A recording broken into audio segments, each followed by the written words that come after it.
welcome into a quiet space of reflection. Tonight, you are invited to rest your mind and allow ancient wisdom to unfold gently within you. Make yourself comfortable. Let the weight of your body soften as it settles more deeply, supported without effort. Allow your breathing to return to its own natural rhythm, unforced and steady. As stillness grows, timeless Zen stories begin to surface, offering insight into the unseen meaning behind the encounters that shape our lives. Each story carries a different lens through which growth is revealed, showing how we are shaped through contact with others. The first tale leads us toward a mountain monastery, where a young seeker comes to understand why certain people arrive at precise moments, never too early and never too late. The nature of connection is never random. No one steps into our life without reason. The Buddha once taught that everything that begins must also come to an end, and that peace arises when this truth is accepted. This simple understanding reminds us that every bond we experience, whether lasting a lifetime or only a moment, carries its own purpose. Some remain briefly, others endure, yet all appear exactly when they are meant to. This story explores the quiet intelligence behind such timing. High in the mountains of ancient Japan stood a monastery wrapped in calm. Cherry blossoms drifted through the air with the soft patience of spring, and morning mist blurred the line between earth and sky. Temple bells echoed faintly across stone paths, and meditation halls rested in silence. Within this place lived an understanding of the invisible threads that bind all beings together. An elderly monk named Hotaka resided there, well into his 8th decade of life. Though his body bore the marks of many winters, his eyes held a clarity like still mountain water, shaped by years of contemplation. Unlike monks who withdrew entirely from others, Hotaka believed that relationship itself was a doorway into deeper truth. He taught that understanding could not be separated from connection. Life, he often reminded his students, is a vast web where every strand touches countless others. Nothing exists in isolation. One spring morning, as pale petals circled the base of an ancient tree, Hotaka noticed a young man approaching the monastery gates. His steps were firm, yet his gaze revealed uncertainty. It was the look of someone carrying a question too heavy to hold alone. The young traveler was named Hiroshi. He had walked for 17 days from a distant coastal village. Though he had never met Hotaka, something unseen had guided him to this place, to this teacher. Later, he would describe it as a call without sound, a quiet pull he could not explain but deeply trusted. Like the Buddha taught, all things arise from causes and conditions, woven together beyond what the eye can see. After being welcomed and offered tea, Hiroshi finally gathered the courage to speak. Bowing respectfully, he shared what had troubled him for many years. He spoke of moments when meeting someone felt like recognition, as if memory stirred from an earlier time. With others, he felt immediate discomfort, a shadow passing through his spirit without reason. He wondered whether such encounters were mere coincidence or part of a pattern beyond his understanding. Hotaka listened without interruption. Sunlight filtered through blossoms overhead, casting shifting patterns across Hiroshi's face. For a long while, the old monk remained silent, allowing the question to echo like the fading resonance of a temple bell. Then he spoke, his voice calm and grounded, shaped by certainty rather than force. No one enters your life by accident. Each meeting is a thread in a tapestry that began forming long before you were born. According to the Buddha, all beings are connected across countless lives. We have stood in each other's place before, as family, as strangers, as teachers. This is not poetry, but the nature of existence itself. Slowly rising, Hotaka gestured toward the open sky above the garden. He asked Hiroshi to observe the birds gliding effortlessly through the air. They appeared free, choosing their own direction, yet each was carried by unseen currents. In the same way, human lives move within invisible flows of intention, karma, and connection that stretch beyond a single lifetime. Nothing arises without cause. No meeting is without meaning. Hiroshi watched the birds, reflecting on teachings he had heard as a child. Karma and interdependence were familiar ideas, yet he had never considered how actively they shaped the relationships in his life. He asked why some people brought hardship instead of peace, why certain connections felt like gifts, while others felt like burdens. Hotaka smiled softly and invited Hiroshi to walk with him through the garden. The space was arranged with quiet intention. Stones rested where they belonged. Plants grew in balance with one another. Dew clung to leaves and petals, turning ordinary forms into brief jewels under the morning light. Imagine your life as a garden, Hotaka said. Every person you meet is like a seed placed there. Some grow into strong trees, offering shelter and stability through many seasons. He pointed to a broad maple whose branches spoke of long years. Others bloom brightly for a short time, then fade back into the soil. Though brief, their presence changes the earth they touched. Hiroshi felt understanding stir within him. He thought of an elder who had guided him after his father's death, steady and enduring. He remembered a traveling musician who stayed only days yet, awakened a longing beyond the horizon of his village. As they walked, silence followed them along a stone path beside a narrow stream. Kneeling by the water, Hiroshi watched his reflection shift with the current. The face looking back felt unfamiliar, shaped by movement and time. Quietly, he asked about those who cause harm. What place did they hold in this garden? Compassion softened Hotaka's gaze. Those who wound us, he said, are often our deepest teachers. They are like the stones beneath the path. When first stepped upon, they bring pain. Over time, countless footsteps smooth their edges. The stone remains, but its relationship with those who walk changes. The Buddha taught that no one can walk the path for us. Difficult people shape us in ways comfort cannot. The one who mocked your dreams, the friend who betrayed trust, the stranger whose words cut deeply, each helps reveal where your path is not, guiding you toward where it truly lies. Hiroshi reflected on past pain and saw how hardship had strengthened him or redirected his course. The truth was not gentle, yet it felt honest. The monk continued, noting that those who disturb us often mirror parts of ourselves still unhealed. The Buddha warned that anger does not punish others, it punishes the one who carries it. They sat beneath a flowering tree, petals falling like quiet snow. Hotaka spoke of 3 kinds of people who enter one's life. Some provide structure and stability, shaping boundaries like riverbanks, guiding the flow. Others bring renewal, awakening dormant parts of the spirit, and challenging what is familiar.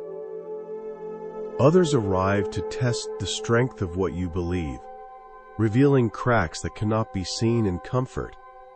These people may unsettle you, disturb your peace, or challenge the story you tell about yourself. Yet without them, growth would remain shallow, roots spreading only where the soil is soft. They stir the deeper layers, forcing transformation that would otherwise never occur. There is also a 3rd kind, Hotaka explained. Those who walk beside you only briefly to show you something essential, then depart without warning. Their presence may feel sudden, even disruptive, and their absence can leave an ache that lingers. Yet they come bearing a message meant only for a particular moment. And once delivered, their role is complete. The stone lantern beside them stood quietly, its flame faint but steady even in daylight. Guidance does not always announce itself, Hotaka said. Sometimes it is barely visible, yet still enough to keep you from losing your way. Hiroshi listened, feeling the truth settle slowly rather than strike all at once. He thought of people he had tried to hold on to long after their season had passed, and others he had pushed away before understanding their purpose. He realized how often suffering had arisen, not from the meeting itself, but from resisting its nature. The garden did not cling to fallen petals, nor did it demand blossoms remain beyond their time. Hotaka rose and walked toward a weathered wooden bridge crossing the stream. Water flowed beneath it without hesitation, never questioning where it came from or where it was going. People often ask why certain encounters end, the monk said, but endings are not failures. They are fulfillments. When a lesson is complete, the form carrying it dissolves. Hiroshi felt something loosen within him. He had been holding guilt for relationships that faded, believing he had failed to preserve them. The monk's words revealed another possibility, that release could be an act of wisdom rather than loss. The Buddha taught impermanence, not to bring sorrow, but to free the heart from grasping. They continued walking, the sound of water and wind filling the spaces between thought. Hotaka spoke of attachment, how clinging turns connection into suffering. When people are expected to remain unchanged, both are imprisoned by that expectation. True connection allows movement, honoring what is real rather than what is wished for. The young man asked how one could know when to hold on and when to let go. Hotaka paused, resting his hand against the rough bark of an old tree. "You listen," he said, "not to fear, not to desire, but to what remains when both are quiet."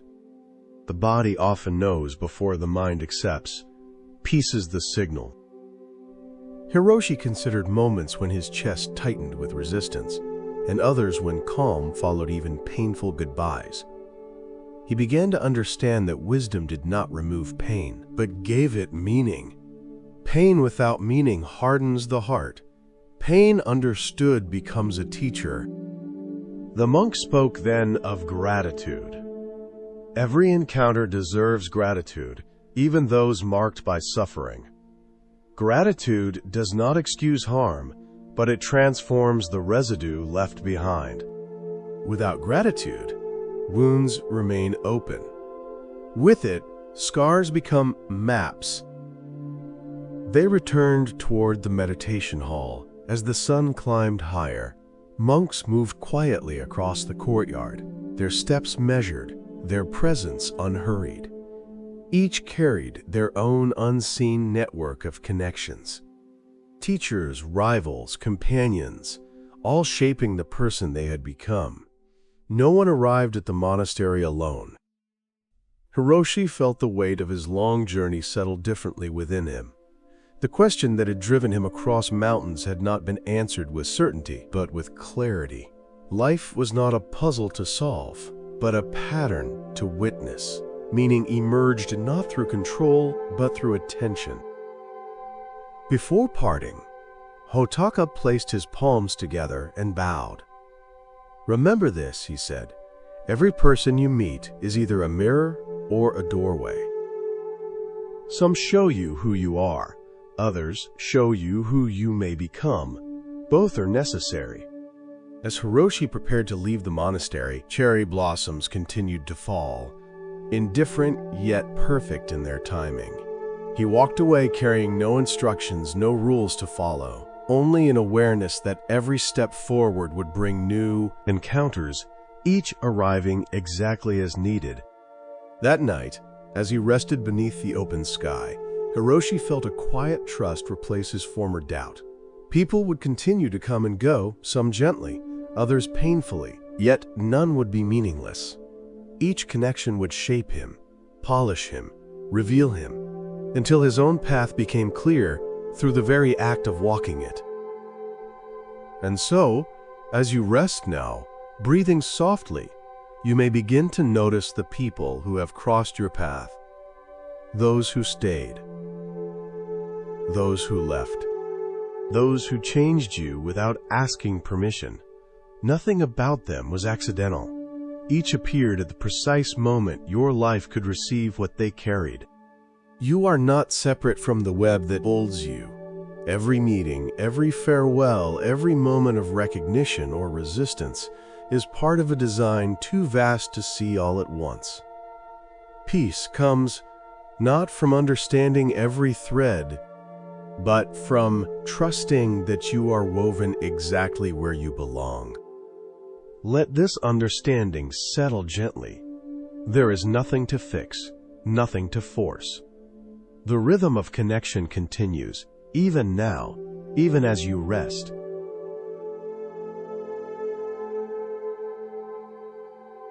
Like rain falling on dry soil at the edge of spring, these people may disturb what feels familiar and comfortable, yet they awaken growth that could not emerge otherwise. Their arrival may seem inconvenient, even unsettling, but something within you begins to stretch and breathe because of them. And finally, there are those who appear only for a moment, brief guides who arrive at critical turning points to illuminate a single step forward. Like a small lantern in the dark, they do not need to remain to fulfill their role. A moment of light can be enough to change direction. Hiroshi reflected on the people in his own life who had embodied each of these forms. His mother, unwavering and strong, steady as the mountains that framed his childhood. The wandering scholar who stayed only one season yet taught him to read, opening worlds far beyond the borders of his village, and the elderly woman he met at a lonely crossroads, who pointed him toward this monastery with such quiet certainty that he never doubted his path, even when fatigue and fear arose. He felt understanding take shape within him. Still, another question surfaced. He turned to the old monk and asked how one could know which connections deserved care and which should be released. How could one discern the purpose behind each person who entered one's life? Hotaka remained silent for a while, letting the question settle fully before responding. The Buddha once taught that, in the end, only a few things truly matter. How deeply you loved, how gently you lived, and how gracefully you allowed go of what was never meant to stay. This teaching points directly to what you are asking. Observe what each relationship cultivates within you. Does this presence allow kindness, clarity, and patience to grow? Or does it repeatedly crush what is tender and alive inside you? Your own inner awareness will answer if you learn to listen without fear. They sat together in quiet companionship, watching clouds drift across the sky and shadows move across the garden stones.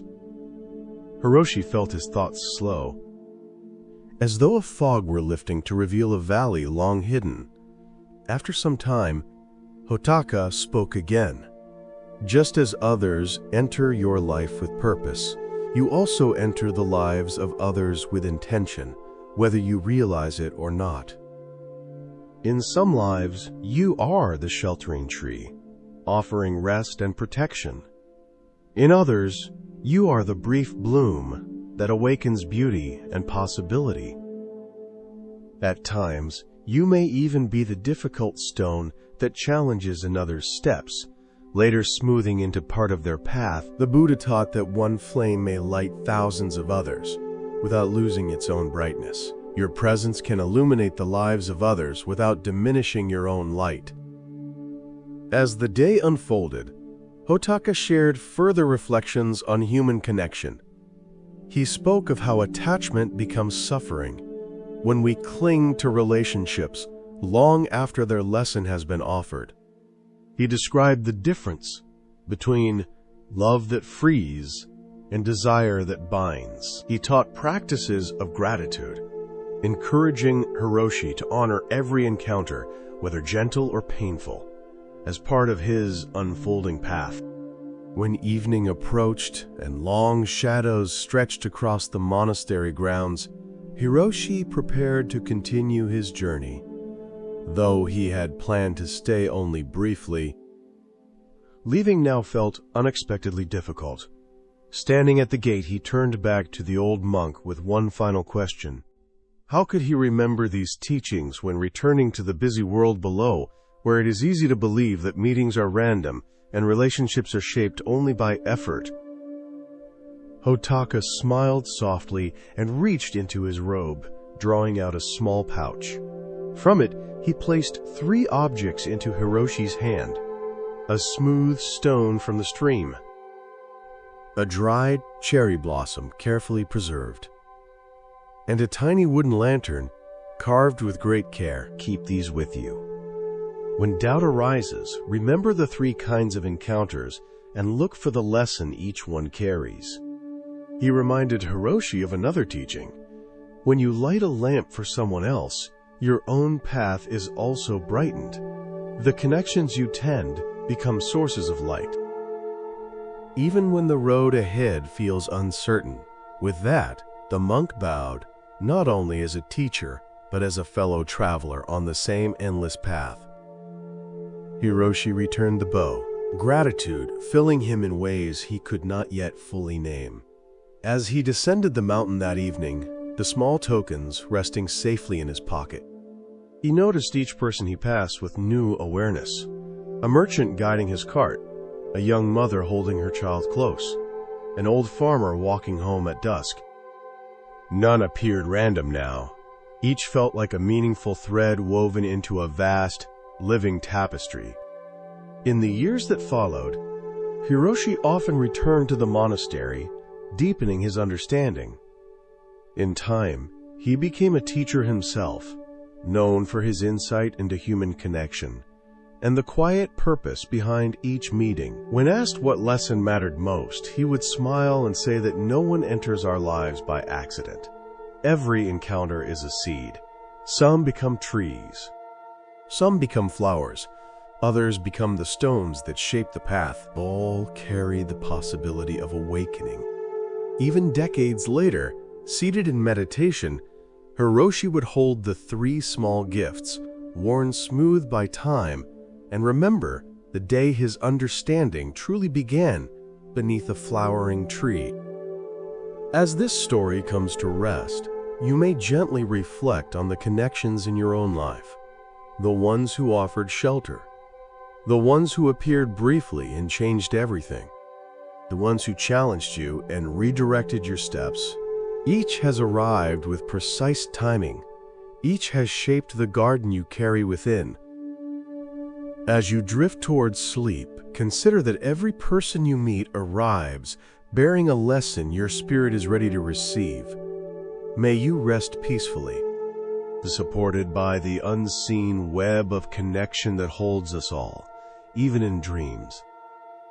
As a new dawn begins to glow through ancient trees, another story quietly opens. In a tranquil valley monastery, known for teachings on mindful action, a different form of wisdom waits to be revealed.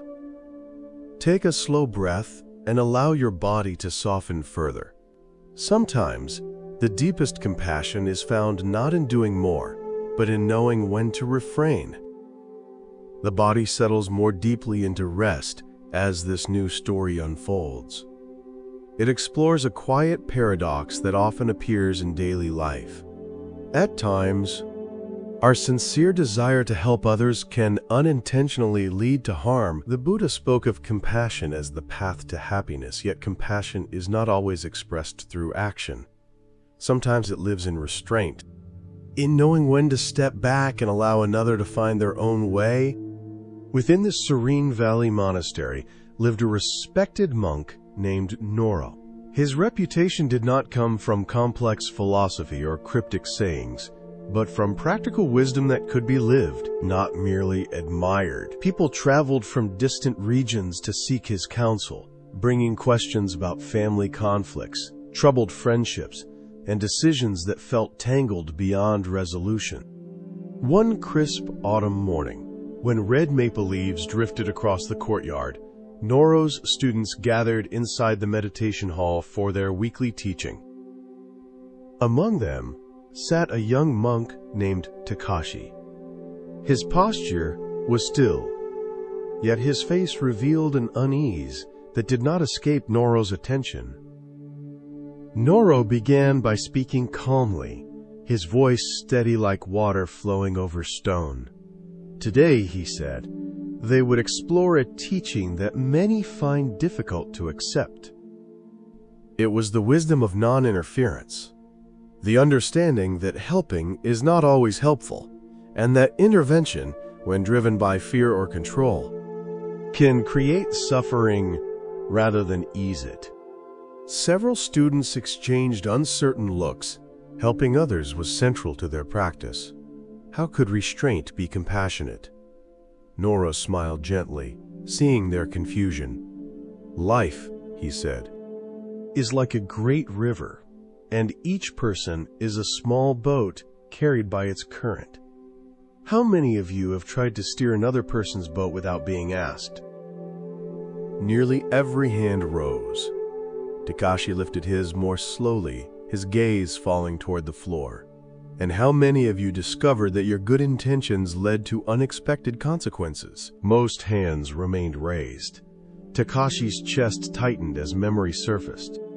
Noro invited them to listen to a story passed down through generations. It concerned two childhood friends, Shun and Masu, who grew up together in a coastal village much like those many students came from. From their earliest days, they were inseparable, fishing side by side, celebrating festivals, sharing laughter and loss. Villagers often remarked that the two seemed to share one heart. As adults, their paths began to differ. Shun became a prosperous merchant, trading with distant islands and returning home with stories of the wider world. Masu chose to remain a fisherman, honoring his father's craft and the rhythm of the sea. Though their lives unfolded differently, their friendship endured. One spring, violent storms struck the coast, destroying many boats and tearing fishing nets beyond repair. The village faced hardship, and Masu's livelihood was suddenly uncertain. Shun, seeing his friend struggle, felt a surge of concern. Without hesitation, he decided to help. Using his wealth, Shun purchased a large modern boat and presented it to Masu as a gift. He believed this would secure his friend's future and spare him further suffering. The villagers praised Shun's generosity, and Masu, overwhelmed, accepted the gift with gratitude. At first, the new boat seemed like a blessing. It allowed Masu to venture farther into the sea and bring back larger catches. Yet over time, something shifted. The boat required costly maintenance and deeper waters that Masu was not accustomed to navigating. The rhythm of his days changed. Anxiety replaced familiarity. The sea he once understood now felt foreign and dangerous. Eventually, Masu's debts grew. His confidence eroded. The gift that was meant to save him slowly pulled him away from the life that had sustained him. Ashamed and burdened, he withdrew from Shun, unable to express what he felt. When Shun finally noticed the distance between them, he was confused and hurt. He had acted from kindness. Why had it gone wrong? Noro paused, allowing the weight of the story to settle among the students. True compassion, he explained, is not measured by how much we give, but by how well we see. Shun acted without asking Masu what he needed.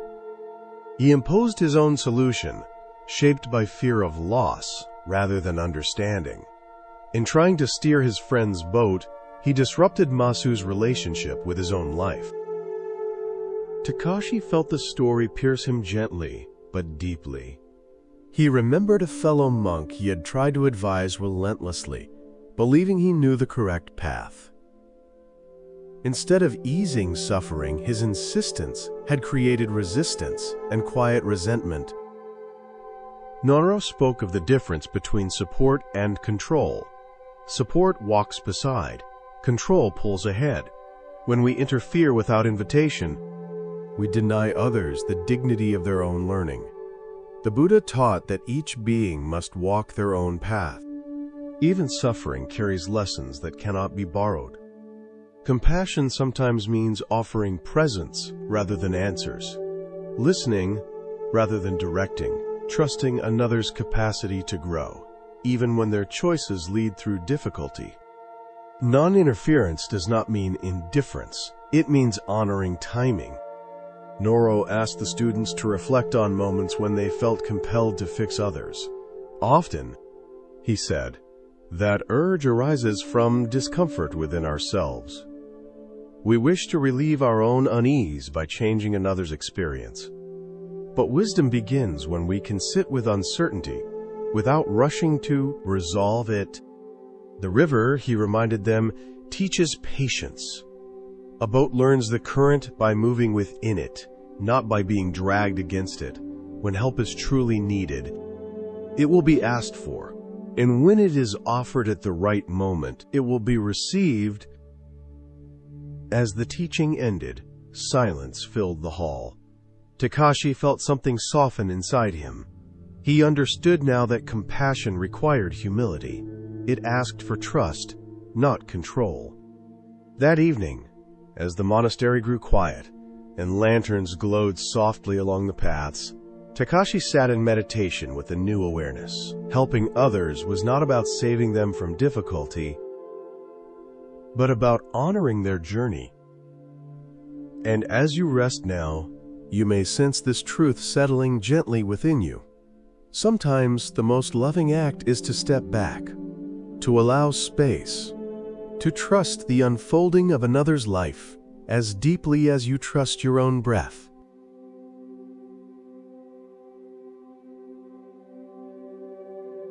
Masu, like many who face sudden hardship, soon found himself trapped in deep financial strain. The cost of repairing the boat exceeded anything he could afford. And without it, providing for his family became uncertain. Yet pride held him firmly. He could not bring himself to ask for help, not even from the friend who had known him since childhood. Instead, he took on exhausting work on land, accepting long days and slow progress, determined to earn every coin himself, even if it took many months. Shun watched this struggle with growing concern. He questioned the meaning of his own success if it could not ease the suffering of someone he loved. Knowing Masu would refuse any direct offer, Shun devised a plan he believed to be compassionate. Without speaking to his friend, he paid the boat builder in advance for all the repairs. He asked the craftsman to explain that a generous, anonymous supporter had created a fund to help fishermen affected by the storm. When Masu heard that his boat would be repaired, relief briefly washed over him, but suspicion soon followed. No such fund had been discussed in village meetings. Others had suffered greater losses. Why would his boat be chosen first? As questions led to answers, Masu uncovered the truth. The realization that his closest friend had acted behind his back cut deeper than the storm ever had. Noro paused in the telling, pouring warm tea into simple cups as the quiet hall filled with its fragrance. When Masu confronted Shun, anger and hurt rose quickly. Masu told him he would have preferred to struggle for a year rather than be deceived. He asked if Shun believed him incapable of facing his own life. Shun stood stunned, insisting his intentions had been pure. Masu replied that some trials must be faced alone if one is to discover inner strength. Noro's gaze rested on Takashi, whose unease was now visible. The Buddha taught that no one can walk another's path. Each person must discover their own way forward. When asked what became of the friendship, Noro explained that though reconciliation came eventually, something essential had shifted. Trust had been weakened. The balance between them had been disturbed. Some students questioned whether relief from hardship was not worth the cost. Noro gently asked them to consider what Masu had lost. He had lost the chance to overcome difficulty through his own effort. He had lost confidence born from self-reliance, and most of all, he had lost the unshaken honesty of a lifelong bond. Suffering, the Buddha taught, is often our greatest teacher. Removing it too quickly can rob someone of the lesson meant to shape them. Takashi finally spoke, admitting he had acted in a similar way. He told of his younger sister struggling to pass her healer's examinations. Believing he was helping, he had rewritten her study materials without telling her. When she discovered this, she felt diminished, as though he did not trust her ability. Only then did he understand that he had not honored her journey. Noro smiled, recognizing the clarity forming within the young monk. True compassion, he explained, requires wisdom. If someone calls for help while drowning, action is necessary. But when someone is learning to swim, steady presence may be the greater kindness. Each being must navigate their own karma. Interfering without invitation disrupts the natural unfolding that leads toward awakening. Rain began to fall outside, its gentle sound settling over the hall. Even the Buddha offered teachings only to those who sought them. When asked how to know when to help and when to step back, Noro shared guidance. Before offering help, one must examine intention. Is the action meant to support another's growth, or to satisfy one's own need to feel useful? Does it preserve dignity or quietly undermine it? Is this truly yours to resolve? He traced a simple circle in the sand beside him, explaining that each life holds its own boundary. Within it are challenges meant for that person alone. Compassion respects these boundaries. Sometimes the greatest gift is presence without interference. Another student wondered if this contradicted generosity. Noro explained that true giving carries no control or expectation. Asking how to support honors another's wisdom. Taking over their struggle suggests they lack it. When the rain passed, sunlight revealed the garden transformed by droplets clinging to leaves. Noro pointed to a spiderweb shining between branches. The spider creates conditions, but does not choose what arrives. Help offered in this spirit allows outcomes to unfold naturally. It honors each person's right to their own discoveries. Takashi resolved to apologize to his sister and ask what support she truly wanted. As evening approached, Noro shared a final teaching. Attachment, he said, includes clinging to ideas of how others should live. Holding too tightly to our vision creates suffering. Wisdom is offered lightly. Like water held in an open palm. An old farmer spoke of trying to force his son into a life he did not desire. Noro reminded him that sometimes love means releasing control. Letting go allows each being to cross their own river in their own way. The farmer fell silent, his words settling heavily within him. For the first time, he saw that his insistence had not come from wisdom, but from fear.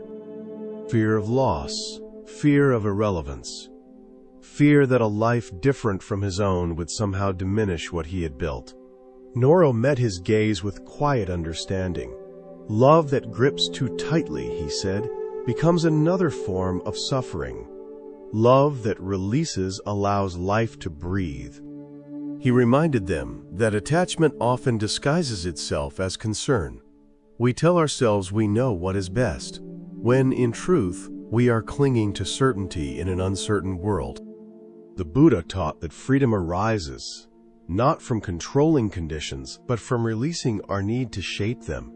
When we loosen our grip, compassion flows more naturally. The senior students listened in stillness as dusk gathered around the ancient pine. Its twisted trunk bore the marks of countless storms. Yet it continued to stand, not because it resisted the wind, but because it had learned to yield. Noro gestured toward it gently. Strength does not always come from force. Often it comes from flexibility. He spoke then of trust. Trust in the unfolding of another's life.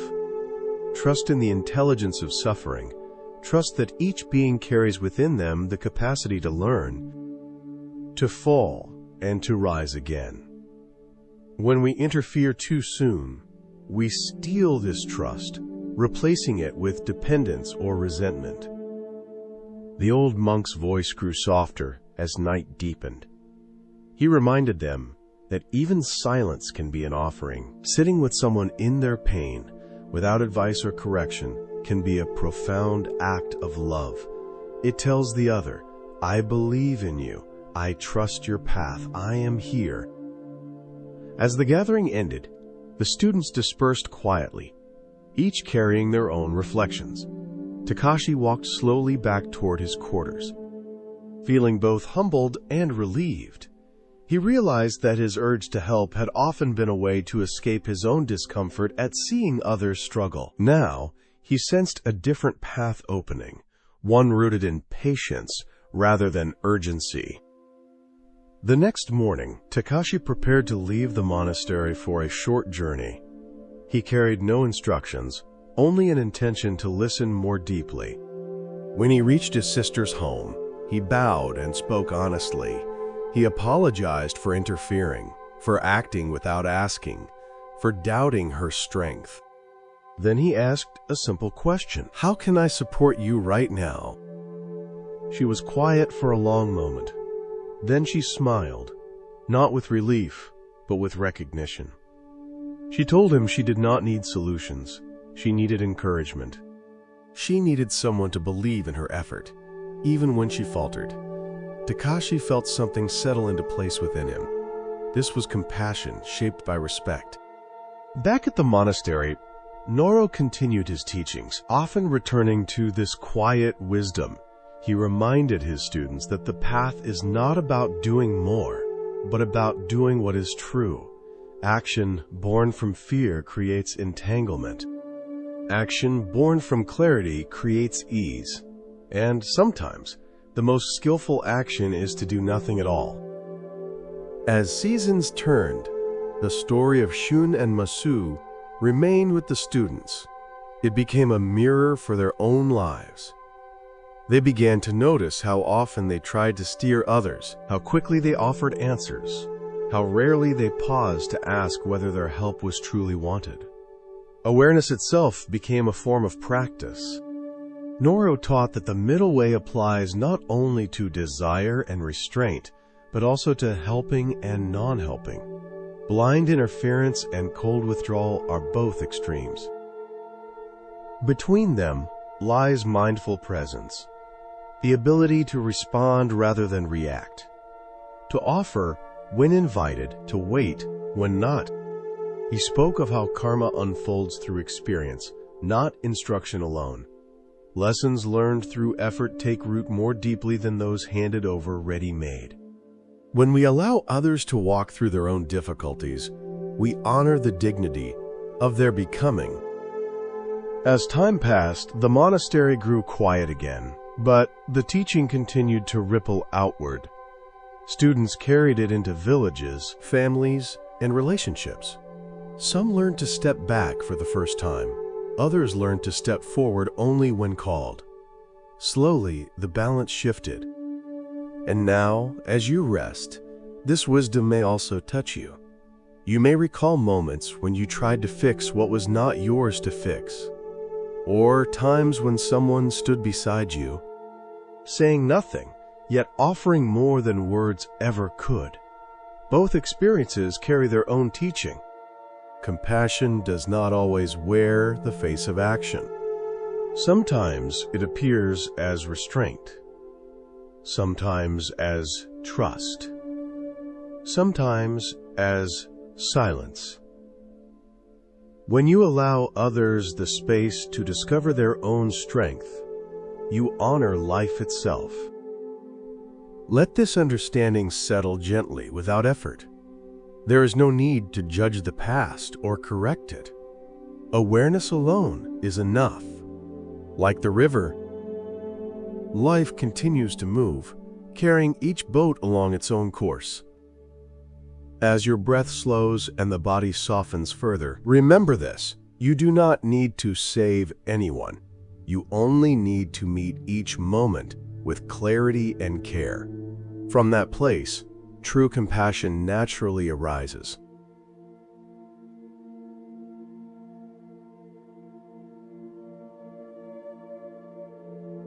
But the farmer persisted, his voice still tight with concern.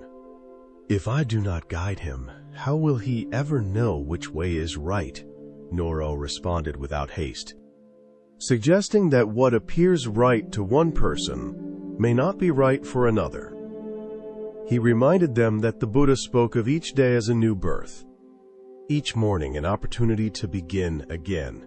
What matters most is what we choose to do now. The son, he said, must come to understand his own way of serving the world, his own expression of right livelihood, discovered through lived experience rather than instruction alone. The farmer grew quiet, allowing this unfamiliar perspective to settle. Around the circle, others began to speak, sharing moments from their own lives when help offered with good intentions had caused unintended harm, or when restraint had opened space for unexpected strength to emerge. As evening deepened and the first stars appeared, a young woman from the village below the monastery spoke of her aging mother. Her mother had become forgetful, sometimes struggling with ordinary tasks. Believing she was being kind, the daughter had gradually taken over more and more responsibilities. Yet she had begun to notice a change. Her mother seemed withdrawn, less animated, as though something essential had dimmed. Noro listened carefully and then offered a gentle reflection. "Perhaps," he said, "there are ways of supporting another that protect their dignity rather than eroding it.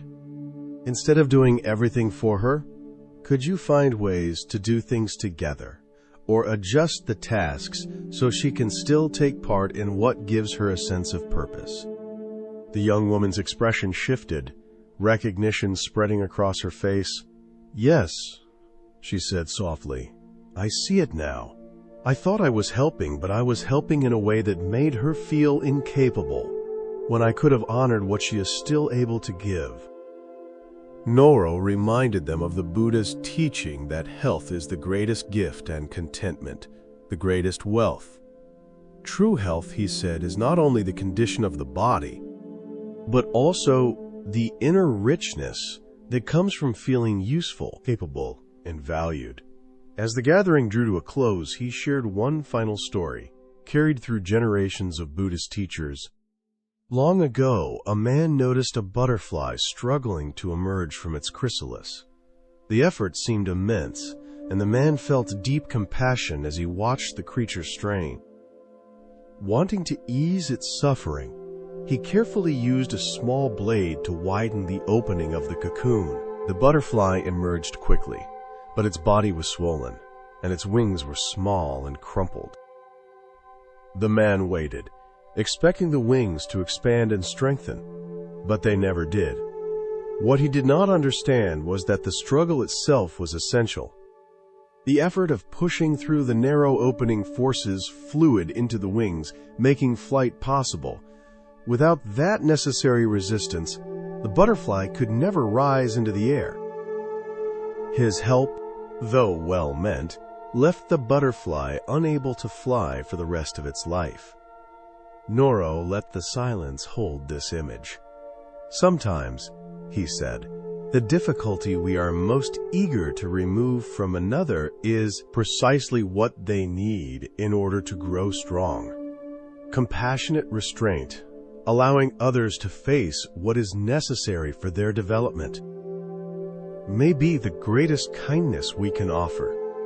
Night settled fully over the monastery, and the group dispersed, each person carrying quiet reflections into the darkness.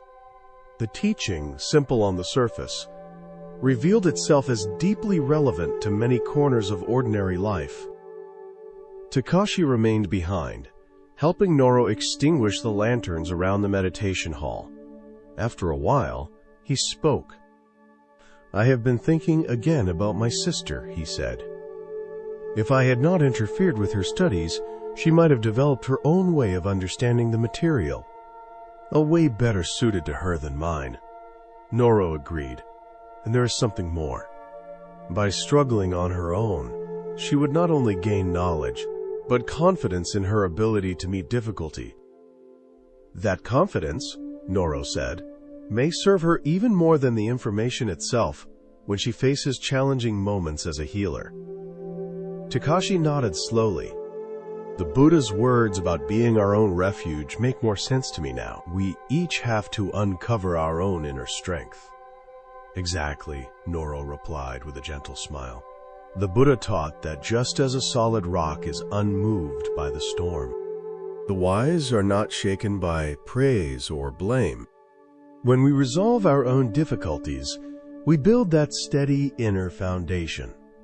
As you drift toward sleep, consider how this ancient wisdom appears in your own life. Are there moments when your desire to help might actually be taking away an important opportunity for someone else to grow? Could stepping back, while remaining quietly supportive, be the more skillful offering? The teaching that all beings are heirs to their own actions reminds us that each person must be allowed to walk their own path, with all the lessons it contains. True compassion respects this reality rather than trying to bypass it. May you rest peacefully, holding this balance of knowing when to act and when to simply be present. May your relationships be shaped by respect for each individual journey, and may you discover the harmony between offering support and allowing others to grow through their own effort. As the journey continued, the soft glow of evening lanterns seemed to guide the way toward a distant mountain temple. The air there was cool and clear, the sound of flowing water, forming a natural rhythm for meditation. Let your body sink further into comfort as this next teaching unfolds. With each breath, feel the rhythm slow and steady. There comes a time when we must learn to recognize those who may bring harm into our lives. Not from fear or suspicion, but from a wish to protect inner peace and establish healthy boundaries. This wisdom remains vital in a world where relationships are complex and intentions are not always clear. The Buddha taught that you yourself deserve love and care as much as anyone else. Protecting yourself from harmful influences is not selfish, but necessary. High on a mist-covered plateau, surrounded by ancient pines and blooming plum trees, stood a secluded temple known for its teachings on discernment and inner protection. There lived an elderly monk named Hogi, respected for his clear understanding of human nature. Many seekers came to him when facing confusing relationships or emotional entanglements. One spring morning, as cherry blossoms drifted through the courtyard, a young woman named Shara arrived after a long journey from her coastal village. Her face showed both resolve and exhaustion. After being welcomed and offered tea, she was invited to speak with Master Hogi in the garden. His gentle eyes seemed to see beyond surface concerns, touching the deeper questions beneath. She bowed and spoke honestly. "I have heard you understand how to recognize people who bring harm rather than good. I keep entering relationships that leave me feeling diminished, and I do not see the signs until much damage has already been done." Hogi listened, then spoke carefully. "Before we talk about recognizing harmful people," he said, "we must be clear about one thing. Those who cause harm are not always cruel or malicious. Often they are deeply wounded, and their pain spills outward. This understanding does not mean we should accept their behavior. It allows us to respond with clarity. creating boundaries with compassion for them and for ourselves. Shara nodded. This matched what she had sensed, that many who hurt her were acting from unresolved pain rather than intent. Hogi continued. Before deciding that someone is truly harmful to your well-being, ask yourself why they behave as they do. Is there something in their history that explains, though does not excuse, their actions, and ask whether there is anything you can do to prevent their behavior from continuing to disturb your peace. Only after such reflection should distance be considered. He invited her to walk with him through the garden, where early blossoms opened along carefully tended paths. The setting softened the weight of the lesson. Let me share some signs that can help you recognize when someone may be harmful, he said. The Buddha taught us to rely on our own discernment, to be a light unto ourselves. The first sign is ongoing manipulation. Imagine someone who subtly twists reality to serve their needs, leaving you doubting your own perceptions. Hogi pointed to a vine coiling tightly around a young tree, slowly restricting its growth. Like this vine, manipulation is gradual, often unnoticed until damage has been done. Such a person may use half-truths, lies, or emotional pressure to gain control. He offered an example of a colleague who spreads doubt under the guise of concern, steering you away from opportunities for their own benefit. Shara recognized the pattern immediately. I have known someone like that, she said quietly. I always felt uncertain afterward, doubting decisions I once felt clear about. Hogi nodded. The Buddha taught that truth eventually reveals itself. Confusion, he said, is often a signal worth trusting. Trust that signal, Hogi continued. When your clarity repeatedly dissolves after speaking with someone, it is worth paying attention. A healthy connection leaves you feeling more grounded, even when conversations are difficult. A harmful one often leaves you tangled in doubt, replaying words, questioning your own memory and judgment. He explained that manipulation rarely arrives loudly. It comes quietly, wrapped in concern or charm, asking for small concessions that slowly erode self-trust. Over time, the manipulator positions themselves as the authority on what is real, while you are left feeling unsure of your own inner compass. Recognizing this pattern early is an act of self-respect. Another sign, Hogi said, is a persistent disregard for boundaries. You may clearly express a limit, yet it is ignored, tested, or subtly mocked. At first, these violations may seem minor, easy to excuse. But repeated boundary crossing reveals a lack of respect for your autonomy. Compassion does not require you to surrender your sense of self.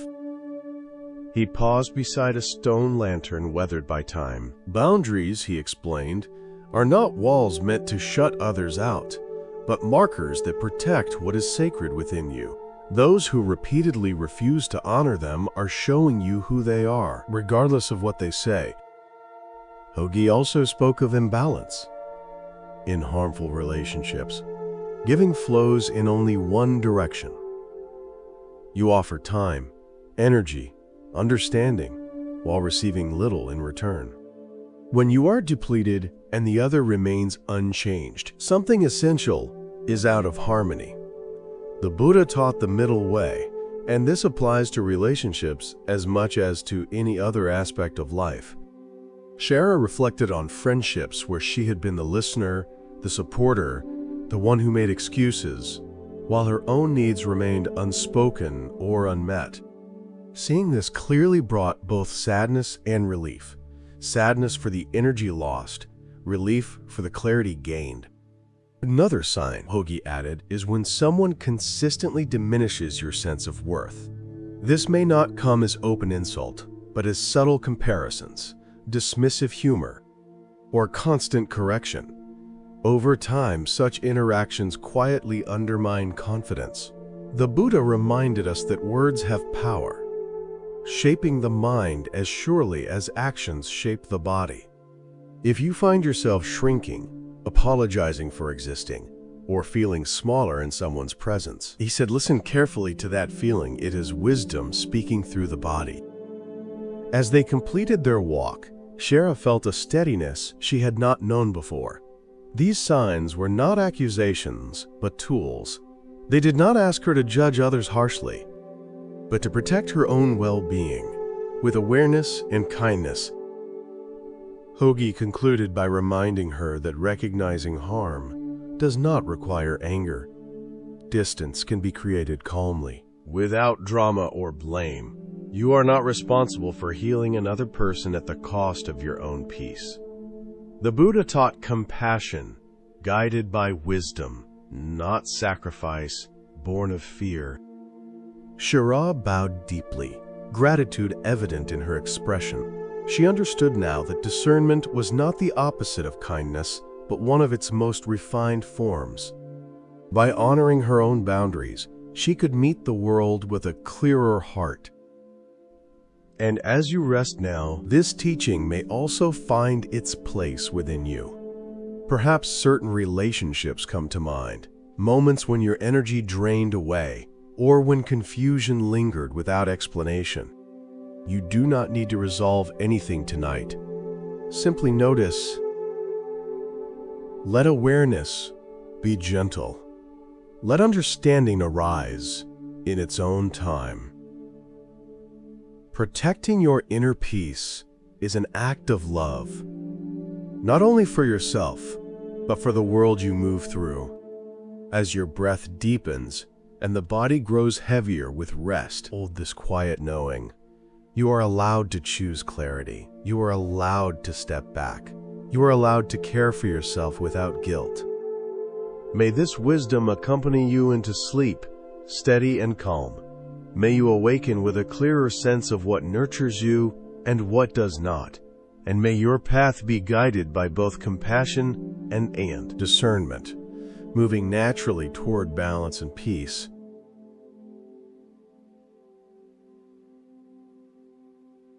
When a person's words or behavior repeatedly leave you feeling unsteady, Hogi said, that unease is not accidental. It is the quiet intelligence within you noticing a gap between appearance and reality. They continued walking beside the narrow stream threading through the garden. In some places, the water glided calmly. In others, it struck stone and scattered into sound. Yet it never lost its direction. The second sign, Hogi explained, is the absence of true empathy. Many individuals know how to perform concern, but those who bring harm often lack the capacity to genuinely feel with another. This does not mean they never show kindness. More often, their care appears only when it serves their interests or enhances their image. When there is nothing to gain, their attention fades. Shara remembered someone who seemed warm and attentive in public moments, yet vanished whenever she faced real hardship. The pattern had been clear, yet she had softened it with explanations rather than accepting what it revealed. Relationships built on need rather than care inevitably collapse when usefulness ends. Hogi reminded her that those without empathy often approach connection as exchange. Their inner question is rarely, "How are you?" but "What do you offer me?" When desire governs the mind, compassion becomes conditional. The Buddha taught that freedom from fear arises when the heart is no longer driven by craving. They paused at a stone lantern where the path divided. Hogi chose the upward route, leading them higher along the slope. Below, the valley slowly opened, and with it, a wider perspective. Awareness, like altitude, reveals patterns not visible from below. The third sign, he continued, is a tendency to generate conflict. Some people seem uncomfortable with harmony. Even when situations are calm, they introduce tension, criticism, or division. They may whisper rumors, exaggerate misunderstandings, or search endlessly for fault. Shara asked why anyone would live this way. Hogi explained that chaos can feel familiar to those raised within it. For others, conflict becomes a tool, a way to distract attention or exert influence. And there are those who draw a sense of power from disruption itself. The Buddha taught that hostility cannot be ended by hostility.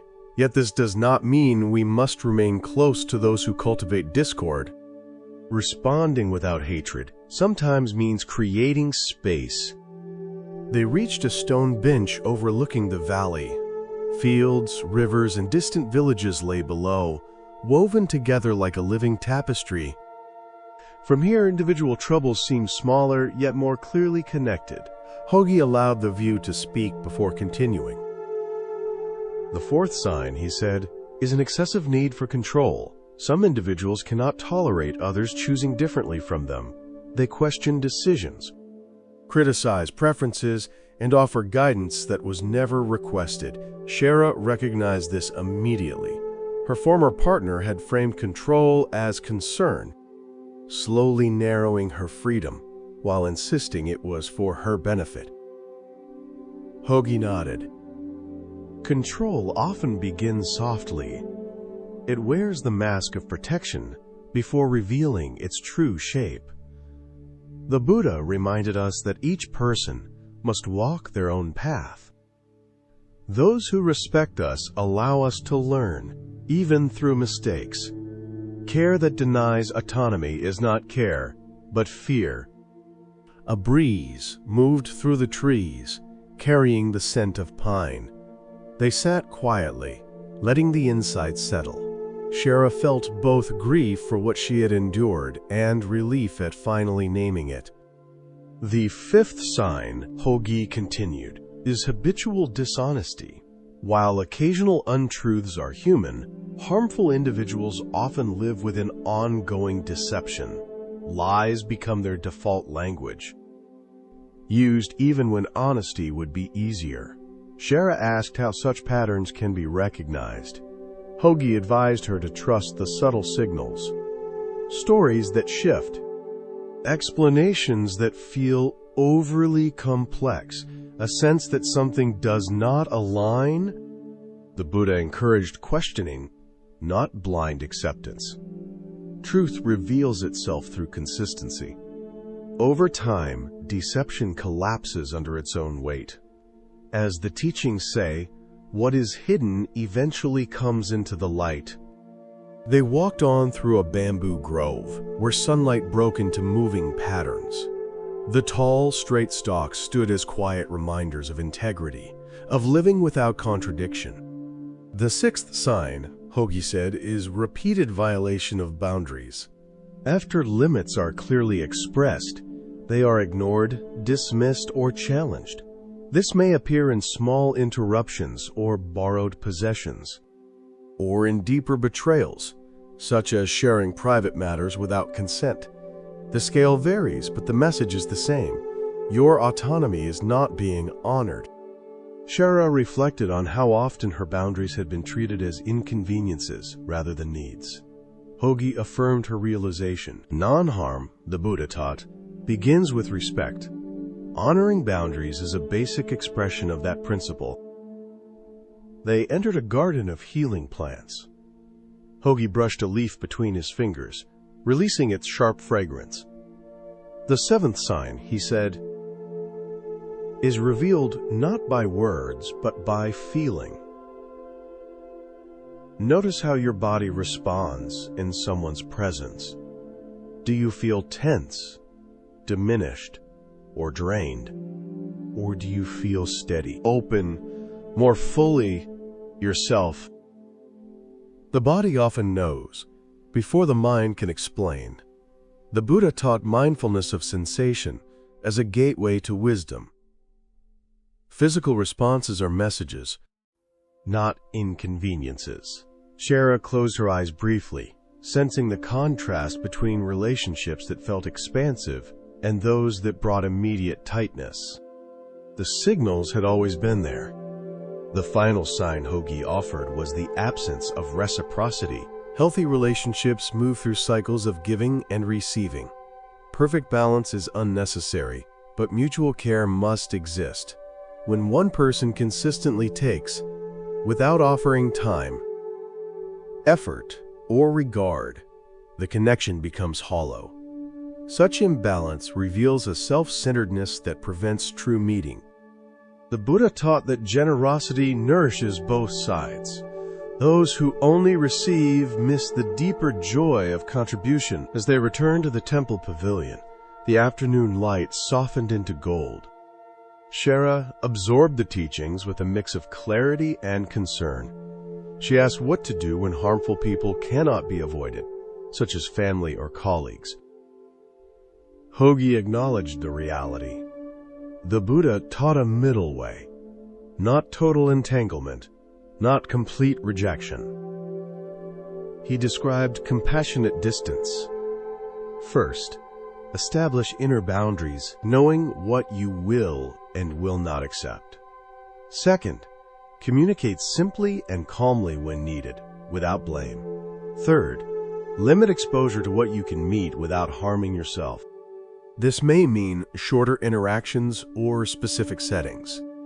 Finally, practice emotional non-attachment, not coldness, but understanding that another's behavior reflects their inner state, not your value.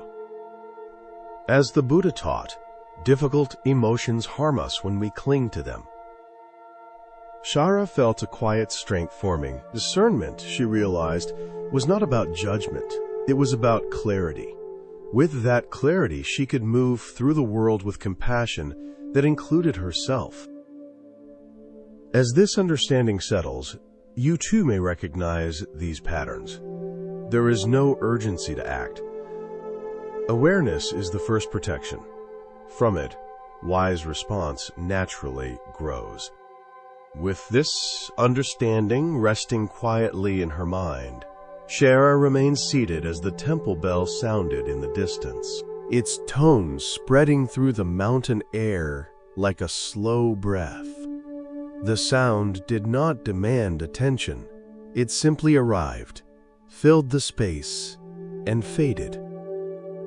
Hogi watched her expression soften as the weight she had carried for many years began to loosen its grip. He reminded her that discernment is not a one-time act, but a living practice. People may change, situations may evolve, and our own awareness deepens with time. What matters is not rigid judgment, but ongoing honesty with oneself. The Buddha taught that clarity arises from seeing things as they are, not as we wish them to be. Shara bowed deeply, gratitude evident, not in words, but in her posture. She had not been given rules or commands. She had been given mirrors. As she prepared to leave the garden, Hogi offered one final reflection. Protecting your inner peace does not require closing your heart. It requires knowing when openness becomes self-abandonment. Compassion that excludes oneself is incomplete. As Shara descended the mountain path later that day, she noticed how differently the world appeared. The trees seemed more distinct, each standing in its own place without crowding the others. The path beneath her feet was uneven, yet clear. She felt no need to rush. Each step belonged to her alone. In the days that followed, she began to apply what she had learned with quiet care. Conversations shifted. Boundaries were named gently but firmly.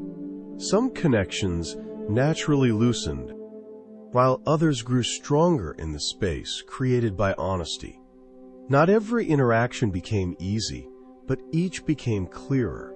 The exhaustion she once carried slowly gave way to steadiness. From time to time, doubt still arose. Old habits of overgiving whispered that distance was unkind.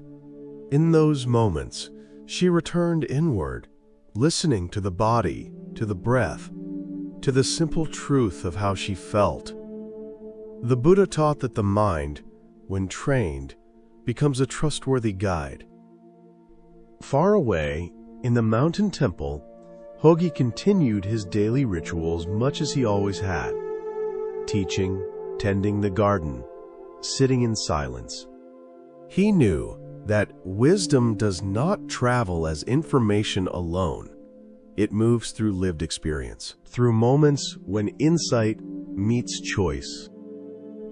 As night settles around you now, this teaching also finds its place within your own awareness. Without searching, without effort, you may begin to notice which relationships leave you feeling more whole, and which quietly drain your energy. There is no need to label or confront. Recognition itself is already a form of protection. The Buddha taught that peace comes not from controlling the world, but from understanding it. Harmful influences lose their power when they are clearly seen. Boundaries, when rooted in wisdom, do not harden the heart. They allow it to remain open without being wounded. As your breath slows, consider the gentle strength of discernment. It does not push away, it simply knows where to stand.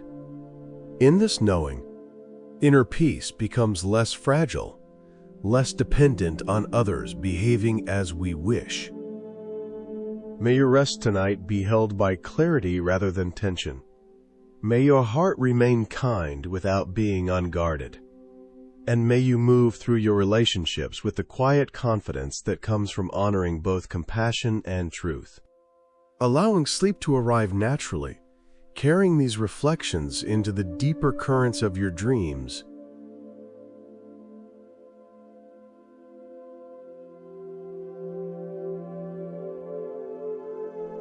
And finally, Hogi said softly, cultivate compassion not only for yourself, but also for those who bring harm into your life. Their actions often arise from their own unresolved suffering. Though this understanding never requires you to tolerate mistreatment, Shara remained still, letting the words settle. After a pause, she spoke again. Noticing something new. As we have talked, she said, I see that many of these harmful patterns seem connected. Manipulation often walks alongside dishonesty. Control often ignores boundaries. They seem to strengthen one another. Hogi smiled in agreement. Yes, these traits rarely appear alone. They cluster, feeding each other. When you recognize one clearly, it often sharpens your awareness of others nearby. There is something else I have been wondering, Shara continued. How can I be sure I am not carrying these same patterns myself? I want to know that I am bringing health, not harm, into my relationships. The old monk's eyes softened. The very fact that you ask this question points toward awareness and care. Those who consistently cause harm rarely pause to examine their own actions. Still, self-reflection is a worthy practice for everyone. The Buddha encouraged regular reflection on our actions of body, speech, and mind. We are asked to consider whether our actions lead to harm for ourselves, harm for others, or harm for both. If they do, we are invited to recognize them honestly and let them go. If they do not, we continue with steadiness and joy, training ourselves day by day. As the sun lowered, washing the mountains in gold and violet, Shara prepared to leave for the guest quarters where she would rest before beginning her journey home. She bowed deeply to Hogi, gratitude evident in the stillness of the gesture. The teachings had given language to patterns she had long sensed, but never fully understood. As they parted, Hogi offered one last reflection. To understand deeply is to soften judgment. As you recognize harmful dynamics and establish boundaries, try to hold compassion rather than condemnation. Most people who wound others were once wounded themselves. This understanding does not demand endurance, but it allows the heart to remain open without surrendering its safety. Remember as well that people can change. The boundaries you set may become mirrors that help others see their own behavior more clearly, whether they change or not. The space you create allows peace to grow within you. That alone is enough. In the months and years that followed, Shara carried these teachings into her daily life. She became known in her village for a quiet strength that felt both firm and kind.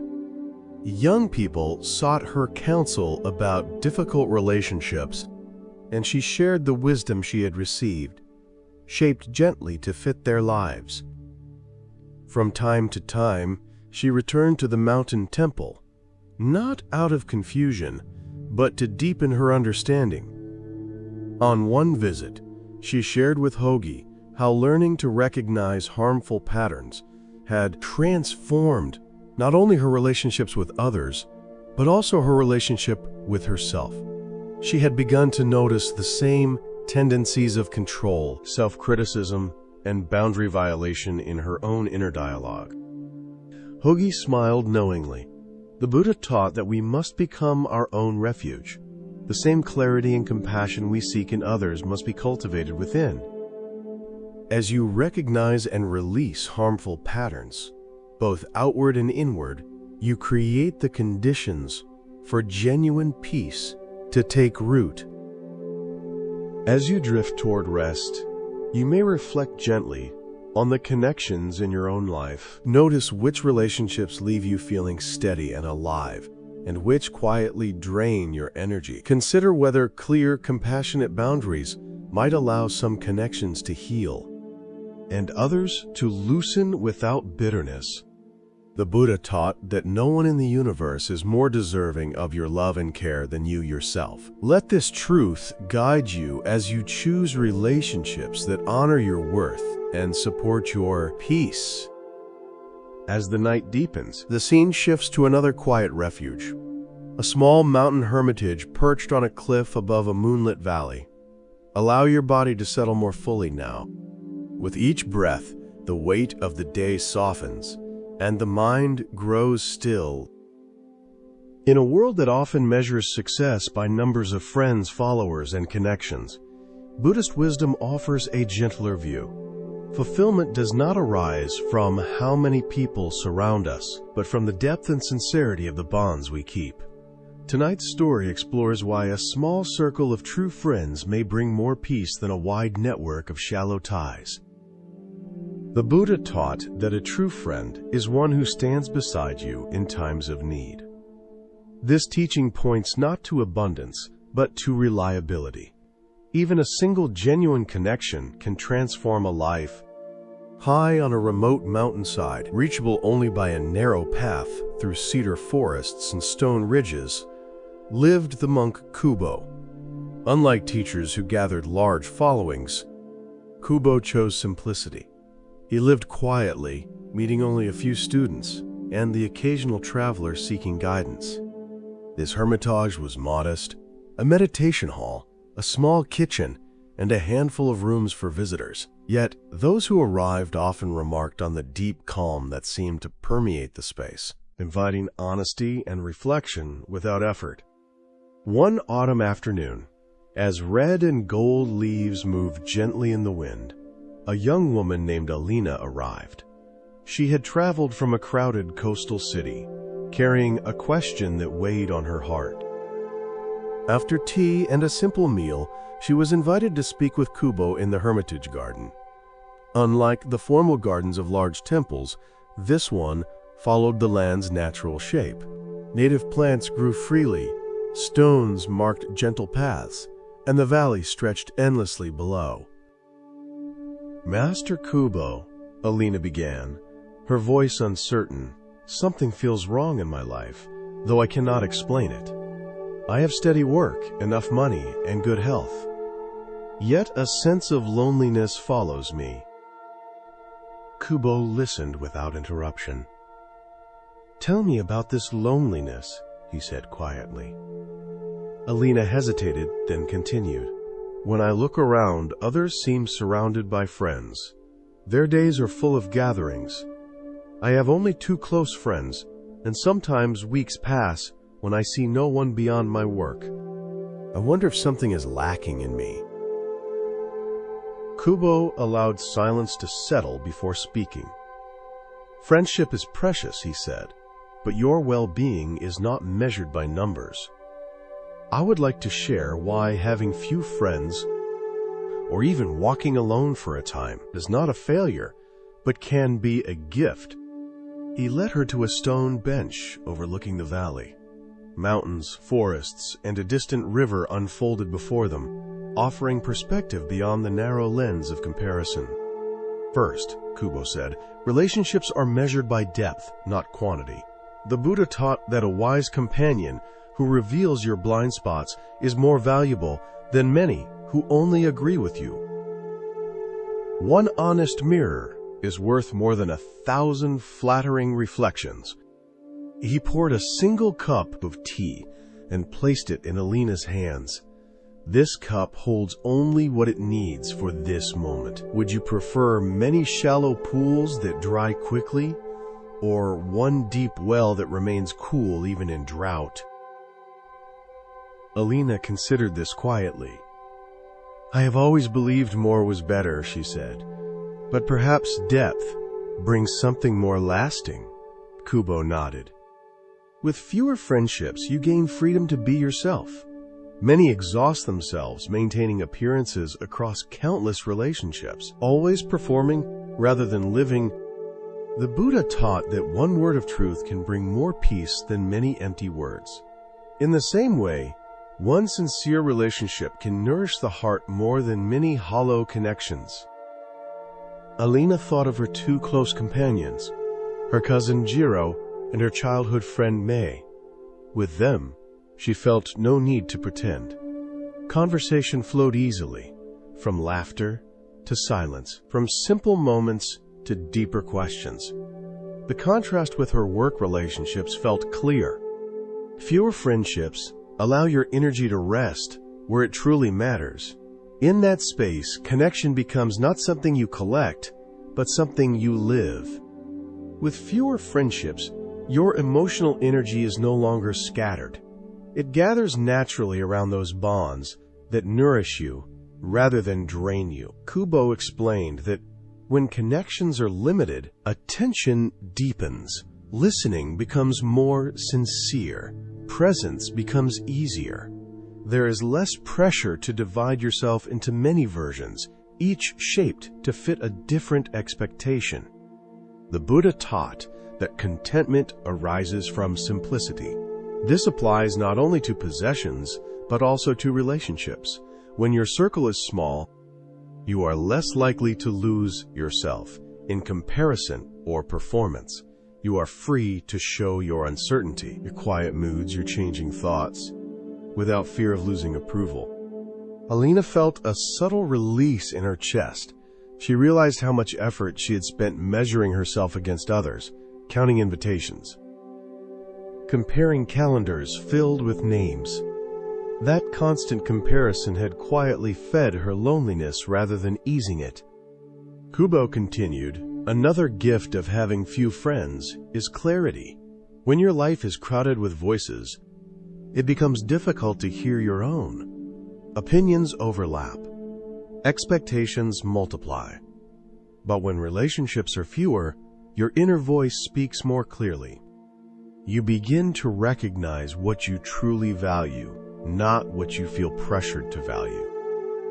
He gestured toward the valley below, where a narrow river wound its way through open land.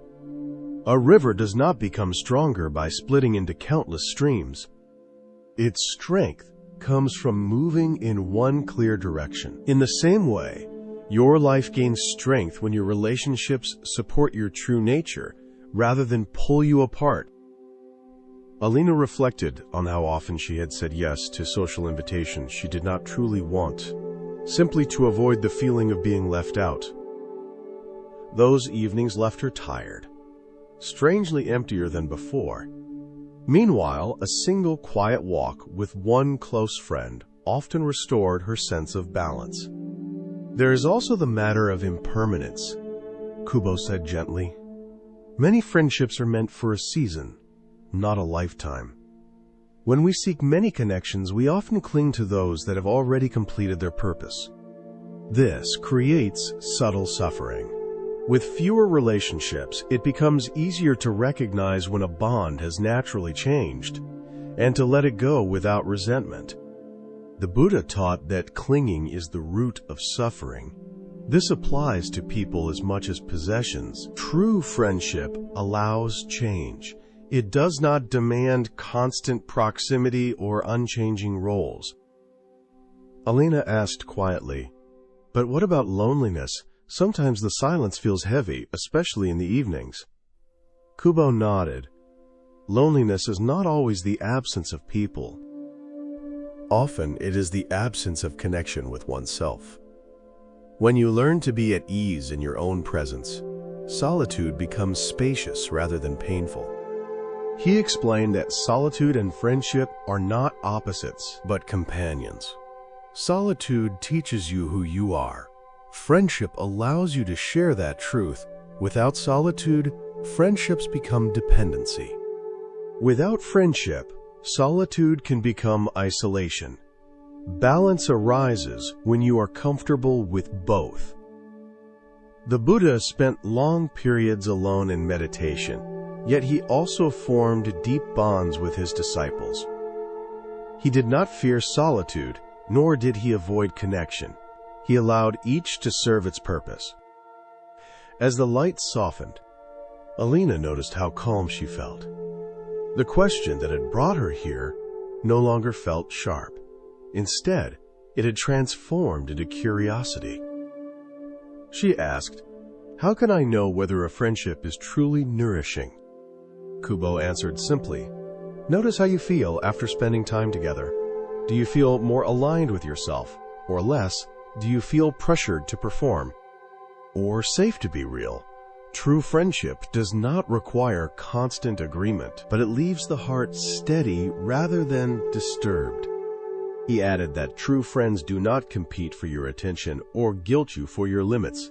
They understand that space is not rejection. They respect silence as much as conversation. As evening approached, the valley filled with shadow, and the first stars appeared. Alina thanked Kubo for his guidance. She realized she had not been lacking friends. She had been overlooking the value of the ones she already had, while undervaluing her own company. When she began her descent the next morning, the path felt different. The same trees, the same stones, yet her steps were lighter. She no longer felt measured by absence, but grounded by presence. In the weeks that followed, Alina stopped forcing herself into social patterns that did not suit her. She invested more care in her two close friendships, listening more deeply, sharing more honestly. She also began to enjoy quiet evenings alone, reading, walking, sitting with her thoughts without judgment. Others noticed the change. She seemed calmer, more centered. Some acquaintances drifted away when she stopped overextending herself. A few connections deepened naturally. She no longer tried to control the outcome. When asked how she had changed, Alina would smile and say she had learned that peace does not require many companions. It requires sincerity, presence, and the courage to stand comfortably in one's own life. As you rest now, you may gently consider your own relationships. Which connections feel deep and sustaining, even if they're few? Where might you be seeking quantity when your heart longs for depth? The Buddha taught that a wise companion is the whole of the holy life, not because they are many, but because they are true. Allow this reflection to settle without effort. There is nothing to fix, nothing to count, only an invitation to recognize the quiet richness already present in your life. As your breath slows and the night holds you, may you find peace in the simplicity of genuine connection and comfort in knowing that a few true bonds are more than enough.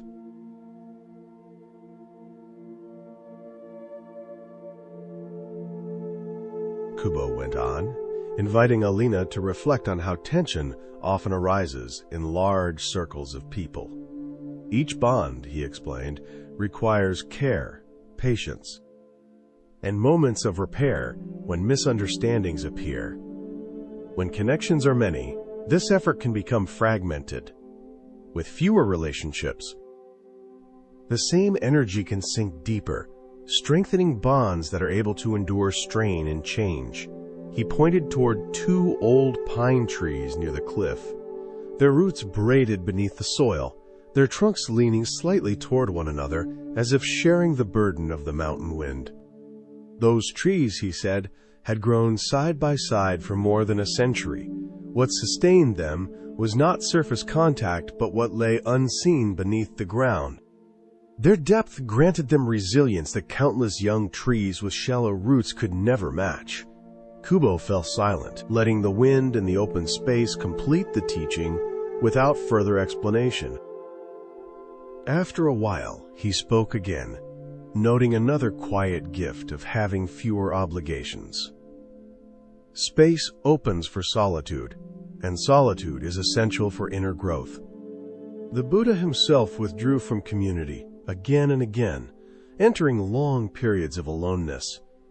Awakening did not arise from constant interaction, but from deep listening in silence. In solitude, Kubo said, you encounter parts of yourself that remain hidden when life is crowded. Interests awaken, skills unfold, desires clarify, without the weight of expectation. Growth takes unexpected forms. Alina thought of her love for calligraphy, the hours she spent alone, brush in hand, breath slowing as ink met paper. She rarely spoke of this joy, yet it nourished her more deeply than social gatherings ever had. She admitted that she cherished her quiet evenings. Still, she confessed, a lingering doubt remained. When she looked at others surrounded by people, she felt there must be something lacking in her. Kubo's smile was gentle. He asked her to consider how little of others' inner lives we truly see. The Buddha warned against comparison, reminding his students that appearances reveal almost nothing of the heart. Many people, Kubo said, move through crowds while carrying profound loneliness. Their relationships ask them to perform rather than to be real. Laughter at busy festivals often conceals a sense of emptiness that more inward souls are already facing honestly. The sun dipped lower, bathing the valley in amber and violet.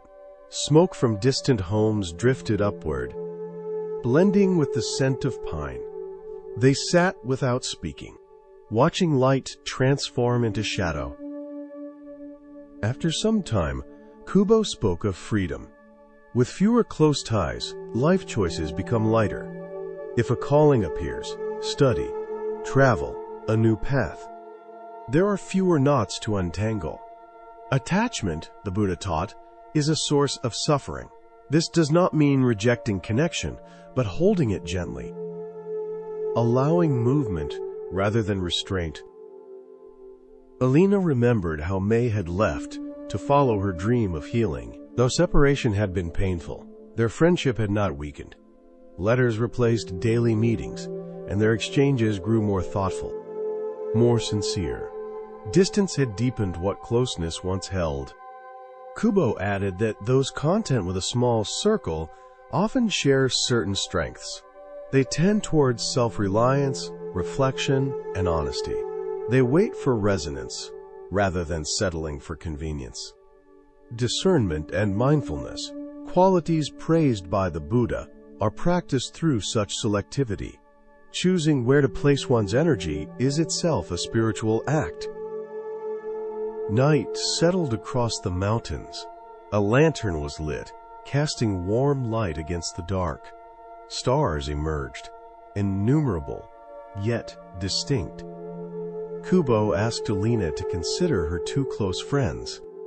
What made those bonds irreplaceable? What needs they met that many casual connections never could? Alina answered slowly. With May and Jiro, there was no need to pretend. Silence felt safe. Growth was encouraged, not avoided. They did not simply comfort her as she was, but invited her to become more. Kubo affirmed her insight. The Buddha defined a true friend as one who remains when difficulty arrives, not one measured by frequency or convenience. He spoke of different kinds of friendship, those built on usefulness, those on pleasure, and those on virtue. Only the last endures, because it is rooted in shared commitment to truth. Such relationships are rare because they demand courage from both sides. Alina thought of her colleagues. Many connections were practical, helpful, yet hollow. They functioned well, but did not touch her deeply. Understanding began to settle, yet the emotional ache of feeling deficient still lingered. She asked how to release that feeling. Kubo acknowledged the difficulty. The Buddha taught sympathetic joy, the ability to feel happiness for others without comparison. When seeing others thrive in large circles, could she honor their path while respecting her own? Appearances, he reminded her, are often misleading. Many maintain wide networks out of fear of being alone, rather than love of connection. The Buddha warned against believing what is repeated by many without examination. Social beliefs are no exception. The idea that more friends create more happiness is one such untested assumption. A bird called from the darkness, its sound both lonely and beautiful. It mirrored Alina's own feelings, sadness, intertwined with something gentler. Perhaps a quiet form of contentment she had not recognized before. Kubo spoke softly of people who claimed to have no friends, only to realize there was one true bond sustaining them. That single connection offered more nourishment than dozens of shallow ones ever could. Those who form few deep friendships often possess a rich inner life. They become writers, thinkers, creators, shaping the world through depth rather than reach. This was not a weakness, Kubo said, but a rare capacity, one embodied in the Buddha's own path. As the night cooled, they moved into the meditation hall. A small fire warmed the space. Others sat nearby, some meditating, some speaking quietly. There was no pressure to interact. Presence was enough. Kubo asked Alina to observe the community. Few people, strong connection. Some spoke often, others barely at all. Still, all belonged. This too was connection. Being alone together, each respected in their uniqueness. Alina felt something shift. What she had called loneliness might have been openness, a wide space, allowing her spirit to breathe. The Buddha taught that peace arises within, not from accumulation. Friendship followed the same truth. Connection grows from presence, not numbers. Kubo offered a final practice. Bring awareness to each interaction.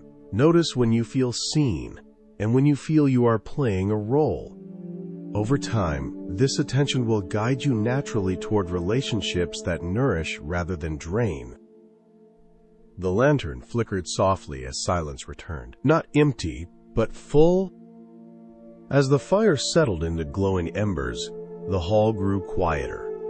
Breath, presence, and subtle movement replaced conversation. Alina sat among the others, sensing a gentle togetherness that did not demand participation. No one reached for her attention. No one withdrew it. The balance felt natural, almost unfamiliar in its ease. In that stillness, she noticed how her body softened. The tight effort to belong, to be visible, slowly loosened its grip. She realized how often she had mistaken stimulation for connection, noise for closeness. Here, nothing was required of her, and somehow that was enough. Later that night, resting on a simple mat, Alina reflected on the day. The teachings had not urged her to withdraw further from the world, nor to seek more people to fill a perceived gap. They had simply pointed her back to discernment, to honesty, to the quiet knowing of what truly nourished her. In the days that followed her return home, this understanding continued to unfold. She no longer judged her evenings by how full they were, but by how sincere they felt. Some nights were spent alone, brush moving slowly across paper, ink forming deliberate lines. Other days included long conversations with Jiro, or letters carefully written to May. Each experience felt complete in itself, without comparison. When invitations arose, she felt no urgency to accept or decline automatically. She listened inwardly. If the meeting felt aligned, she went. If not, she stayed home without apology. The anxiety that once accompanied such choices gradually faded. At work, her relationships remained cordial and respectful. She no longer expected them to provide emotional fulfillment. In releasing that expectation, she felt lighter. The sense of emptiness she once carried began to dissolve. Replaced by a steady contentment, she noticed something else as well. People responded differently to her now. Some leaned closer, drawn by her calm presence. Others drifted away. Sensing that she no longer mirrored their need for constant validation, neither felt like a loss. Occasionally, the old doubt returned. Moments when she saw groups laughing together and felt a brief ache. But the ache passed more quickly now. It no longer told a story of deficiency. It simply rose and fell, like weather. She remembered Kubo's words about holding connections lightly, about allowing life to move. Friendship, she understood, was not something to accumulate or defend. It was something to meet fully when it appeared. Over time, Alina came to trust the rhythm of her own nature. She stopped asking what was wrong with her and began asking what was true. The answer, again and again, pointed toward depth rather than breadth, presence rather than performance. As you rest now, you may notice similar questions stirring gently within you. They need no immediate answer. Simply notice how certain relationships leave you settled, while others leave you scattered. Notice where you feel free to be quiet, where you feel free to be real. The Buddha taught that few desires bring great ease. Few attachments bring great freedom. Few true friends bring great peace. Let these reflections arrive softly, without effort. There is nothing missing, nothing to add. Only a quiet recognition of what already sustains you. As the night continues to deepen, may your breath slow, may your mind rest, may you feel at ease with the shape of your own life, just as it is.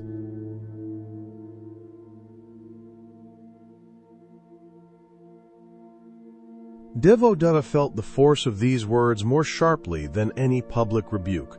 They were not spoken with superiority, nor with an attempt to win the crowd. They landed quietly, leaving no place for resistance to rest. The Buddha was not defending himself. He was addressing suffering at its root. For a long moment, the merchant said nothing. His breath came unevenly, the anger that had fueled his actions now without direction. The crowd, once restless, stood absorbed in the stillness that followed. Even the marketplace noises seemed to recede, as though the moment itself required space.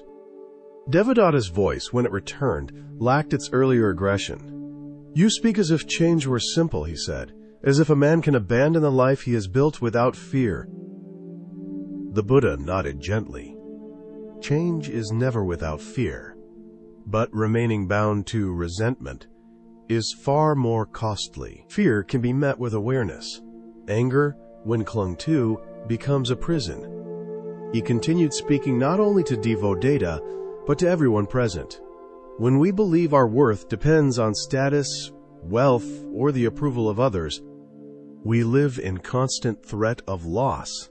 But when we root our lives in ethical action and understanding, we discover a stability that cannot be taken from us. Devadatta looked around and became aware of the many eyes upon him, not judging, not mocking, simply witnessing. For the first time in years, he felt exposed not as a victim of injustice, but as a man exhausted by his own bitterness. "What am I to do with this anger?" he asked quietly. "I have carried it for so long that I no longer know who I am without it."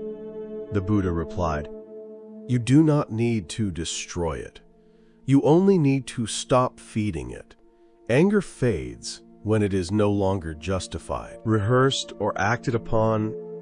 He invited Devadatta to sit, and after a hesitation, the merchant lowered himself to the ground. This simple act shifted something within him. He was no longer confronting an enemy. He was sitting before a teacher who had refused to return harm for harm. The Buddha spoke of forgiveness, not as an obligation, but as a release. Forgiveness does not say that harm was acceptable. It says that you will not carry the poison any longer. When you let go of resentment, you are not freeing the other person. You are freeing yourself. Devadatta felt tears rise unexpectedly.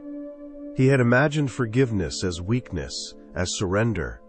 Yet what he saw before him was strength without hardness, clarity without cruelty. The man he had insulted stood untouched by the attack, not because he was indifferent, but because he was free.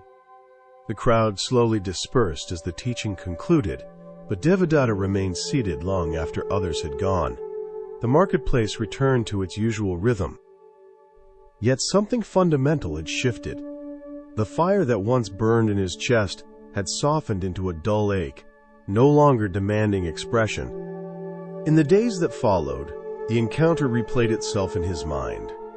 He remembered the question about the gift that is refused.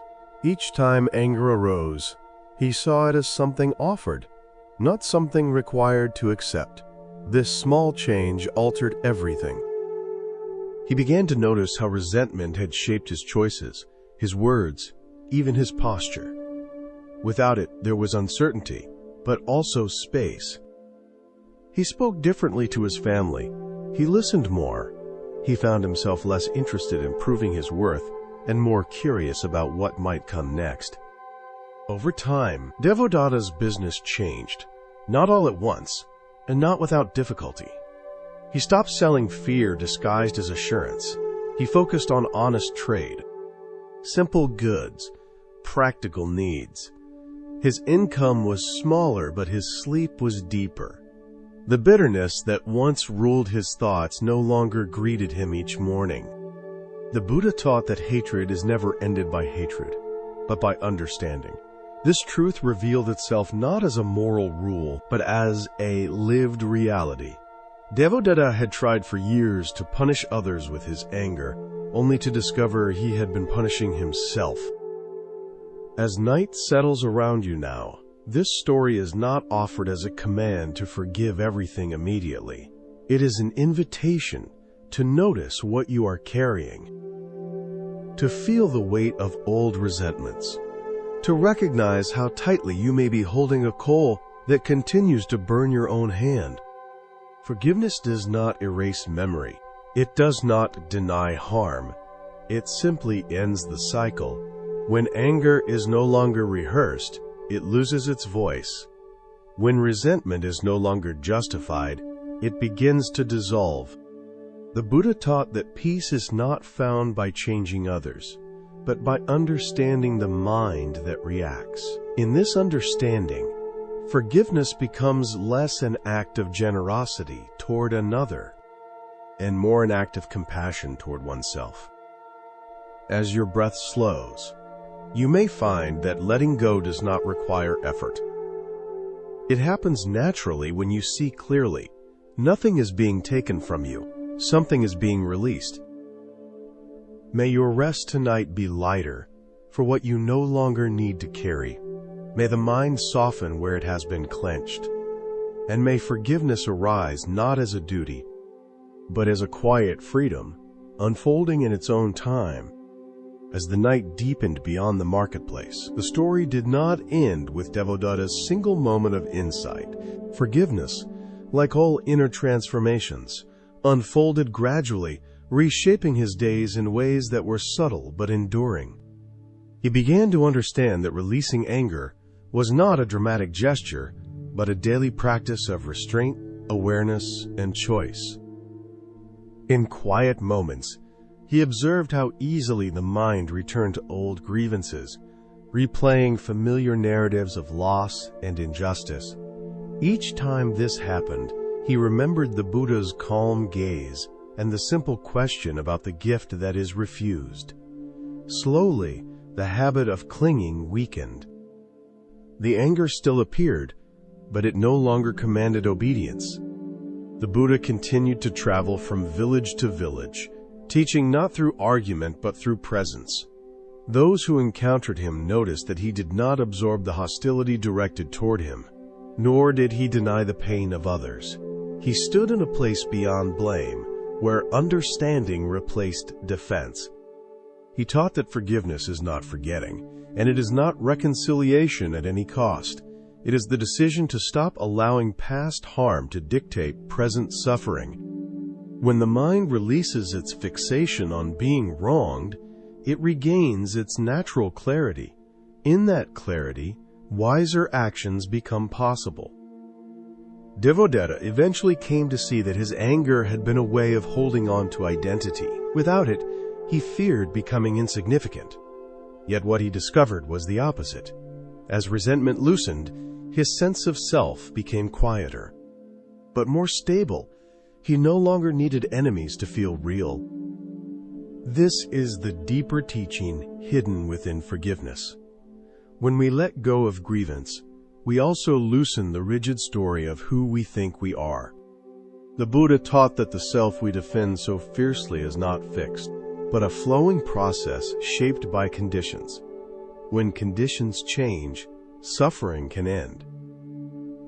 As you listen now, perhaps memories arise of moments when anger felt justified, even necessary. The Buddha did not deny that harm occurs. He did not ask people to pretend otherwise. He simply pointed out that carrying hatred forward does not correct the past. It only prolongs pain into the future. Forgiveness, then, is not weakness. It is the strength to stop participating in the cycle. It is clarity, choosing peace over repetition. It is wisdom, recognizing that freedom is worth more than being right. Devadatta's story spread quietly, not as legend, but as example. People noticed the change in him before they heard its cause. His words softened. His posture eased. The sharpness that once defined him gave way to a steady presence. He was not revered, but he was trusted. The Buddha taught that when one person lays down hatred, the world becomes slightly lighter, not because conflict disappears, but because one less mind is bound by it. This is how peace moves through the world, not in grand gestures, but in individual releases. As the teaching settles, you may sense places within yourself where holding on has become exhausting. There is no need to force release. Simply seeing the cost is often enough. When the hand realizes the coal is burning, it opens naturally. The Buddha said that liberation is immediate when understanding is complete. Until then, we practice gently. We notice. We soften. We return again and again to the present moment, where the past no longer has authority. As sleep approaches, allow the body to rest without guarding old wounds. Allow the breath to move freely, unburdened by stories that no longer serve you. Forgiveness does not erase what happened. It simply ends its control. May your night be quiet. May the mind rest without rehearsal. And may you discover, as Devadatta did, that when anger is released, what remains is not emptiness, but space enough for peace to arise.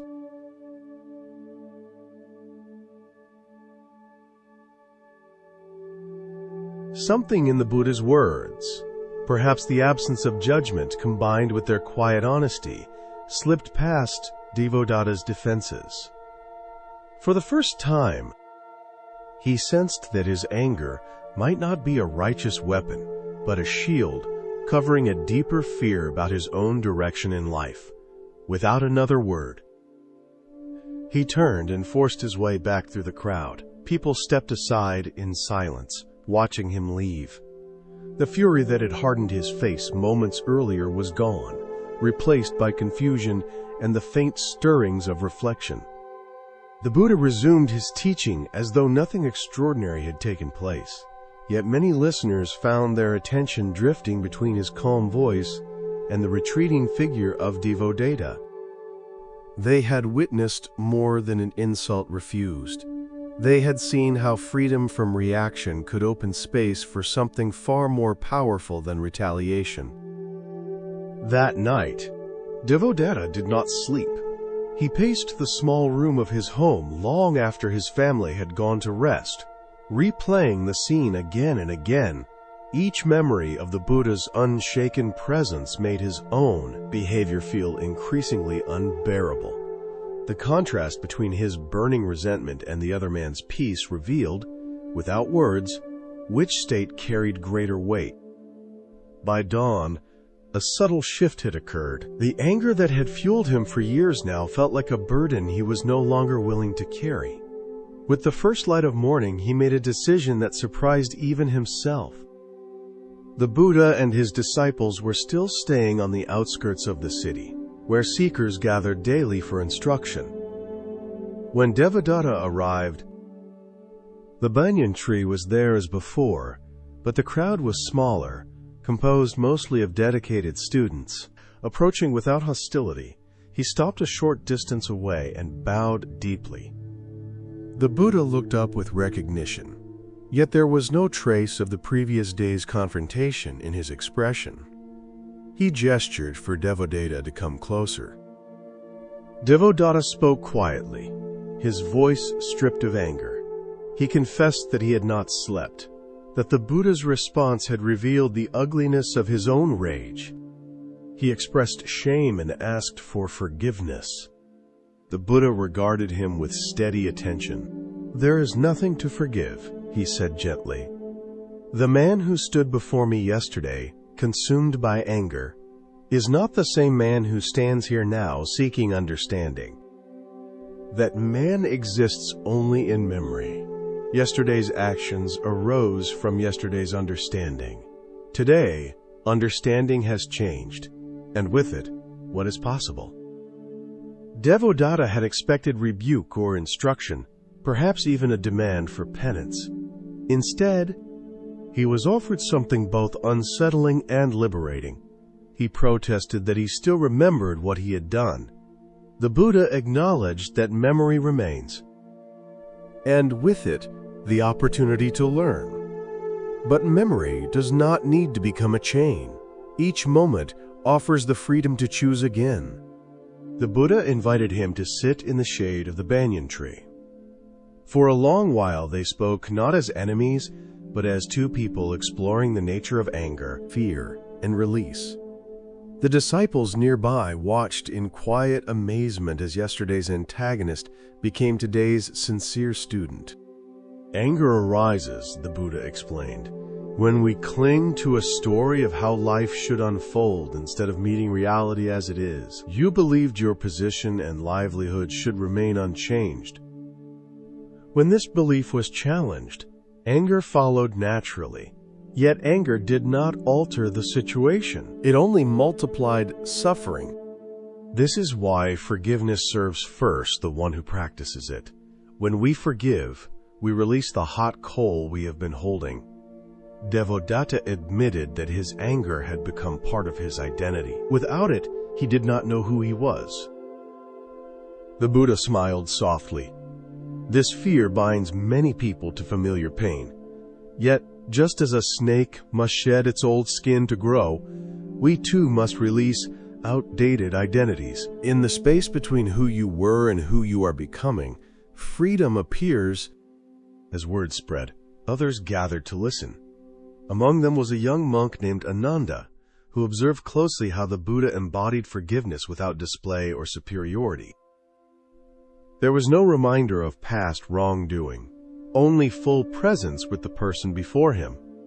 When there was a pause, Ananda asked how the Buddha had remained so peaceful in the face of deliberate insult. The Buddha answered that anger had indeed arisen as a possibility, as it does for anyone, but between the arising of anger and acting on it, there is a space. In that space lies freedom. Through practice, he had learned to rest there rather than being swept away. From that space, he could see not only anger, but the suffering beneath it. When suffering is seen clearly, compassion naturally follows. Devadatta listened with growing wonder. The idea that anger did not require immediate expression was entirely new to him. He asked how such space could be created when anger felt overwhelming. "It begins with awareness," the Buddha replied. Simply noticing that anger is present creates a small separation. You are not the anger, you are the awareness that observes it. The breath can serve as an anchor, slowing the mind enough for clarity to emerge. In that pause, one can ask whether expressing anger will lead to harm or healing, whether it aligns with the person one wishes to become. As the day unfolded, many listeners recognized their own long-held resentments in Devadatta's story. His transformation offered quiet proof that such burdens could be set down. As evening approached, Devadatta spoke once more. He said he had come seeking forgiveness but was leaving with something far greater, the understanding that he must forgive himself. His anger toward the Buddha had been anger at his own choices, projected outward. The Buddha nodded. Self-forgiveness is often the most difficult, yet without it, forgiveness of others remains incomplete. Forgiveness is not a single event, but a practice, renewed. Again and again, old patterns will return. When they do, meet them with kindness and gently guide the mind back toward peace. In the years that followed, Devadatta changed quietly but profoundly. He continued as a merchant, yet shifted toward honest trade and fair dealings. He became known not for sharp practices, but for integrity. He also began sharing what he had learned about anger and release, not as doctrine, but as lived experience. The story of his encounter spread, encouraging others to examine their own resentments. Many found courage to let go, not for those who had harmed them, but for their own freedom. Years later, when the Buddha returned to the marketplace, Devadatta welcomed him beneath the same banyan tree. They sat together as fellow travelers. When Devadatta asked if the Buddha remembered their first meeting, the reply was simple. "I remember a man in pain, and now I see a man at peace. Neither state defines who you truly are." Ananda later recorded this teaching as one of the clearest expressions of compassion in action. The Buddha closed that day with a reminder that echoed through generations. Holding on to anger is like grasping a burning coal. The release is always available, the moment we choose to open the hand. Something in the Buddha's response, perhaps the absence of judgment paired with a clear mirror held to the truth, slipped past Devadatta's hardened defenses. For the first time, he allowed himself to wonder whether his fury had been aimed in the wrong direction, whether it had served as a cover for a quieter fear about the path he himself had chosen. Without speaking again, he turned away and moved back through the gathered crowd. People stepped aside instinctively, sensing that something within him had shifted. His expression no longer carried the sharp edge of rage. Instead, uncertainty clouded his face, along with the earliest hint of self-examination. The Buddha resumed his teaching as though nothing unusual had interrupted the gathering, yet many listeners found their attention divided. Moving between the calm flow of his words and the retreating figure of Devadatta, they felt they had witnessed more than a brief exchange. They had seen how refusing reactivity could open a space where compassion might breathe. That night, rest did not come easily to Devadatta. Long after his household had fallen silent, he paced the small room that served as his home, replaying the encounter again and again. Each recollection of the Buddha's composed reply stirred discomfort. The contrast between his own blazing anger and the other man's unmistakable ease became impossible to ignore. One state burned and consumed. The other seemed spacious and free. By the time dawn crept across the city, something fundamental had loosened. The anger that had shaped his days for years no longer felt powerful or justified. It felt heavy, like a load he had grown weary of carrying. As morning light touched the rooftops, Devadatta surprised himself by making a decision he had never imagined before. The Buddha and his followers were still staying near the edge of the city, where people came steadily to listen and reflect. When Devadatta arrived, he saw the Buddha seated beneath the same banyan tree. The gathering was smaller now, composed mostly of dedicated students rather than curious passers-by. This time, Devadatta approached without aggression. He stopped at a respectful distance and bowed deeply. The Buddha looked up with recognition, yet there was no trace of the previous day's tension in his gaze. He motioned gently for Devadatta to come closer. Devadatta spoke, his voice stripped of its former sharpness. He admitted that sleep had escaped him.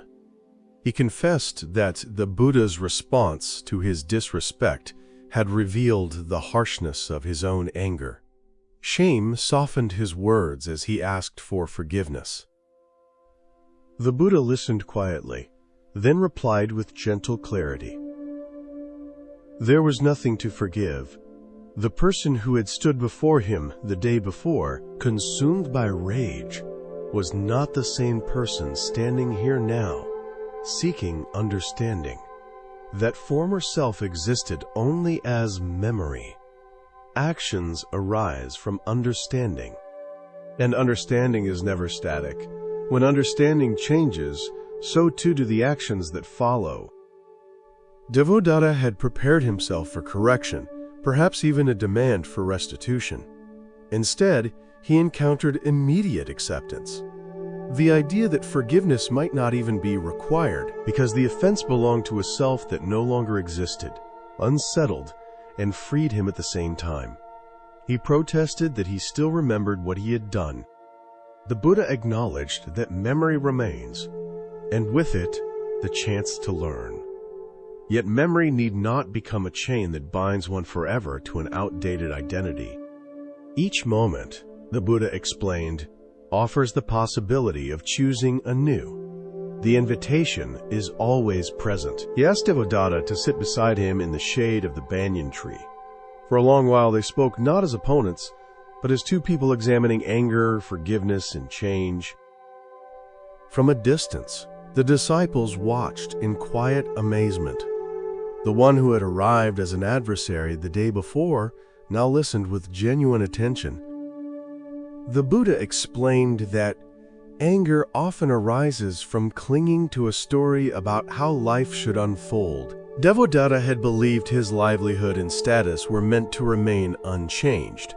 When those expectations were threatened, anger followed naturally. Yet anger altered nothing. It merely added suffering to circumstances that were already difficult. This, the Buddha said, is why forgiveness is ultimately an act of self-care rather than generosity toward others. To forgive is to release the burning coal one has been gripping. Devadatta admitted that his anger had been with him for so long, it had become part of how he defined himself. Without it, he felt uncertain about who he was. The Buddha responded with understanding. Many remain trapped in old patterns for this very reason. Letting go can feel like losing oneself. But growth requires shedding what no longer fits, just as a snake must leave behind its old skin.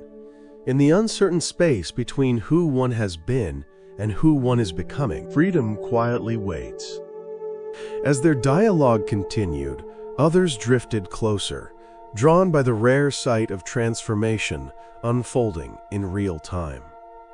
Among them was a young monk named Ananda, who paid close attention to how the Buddha embodied his own teachings.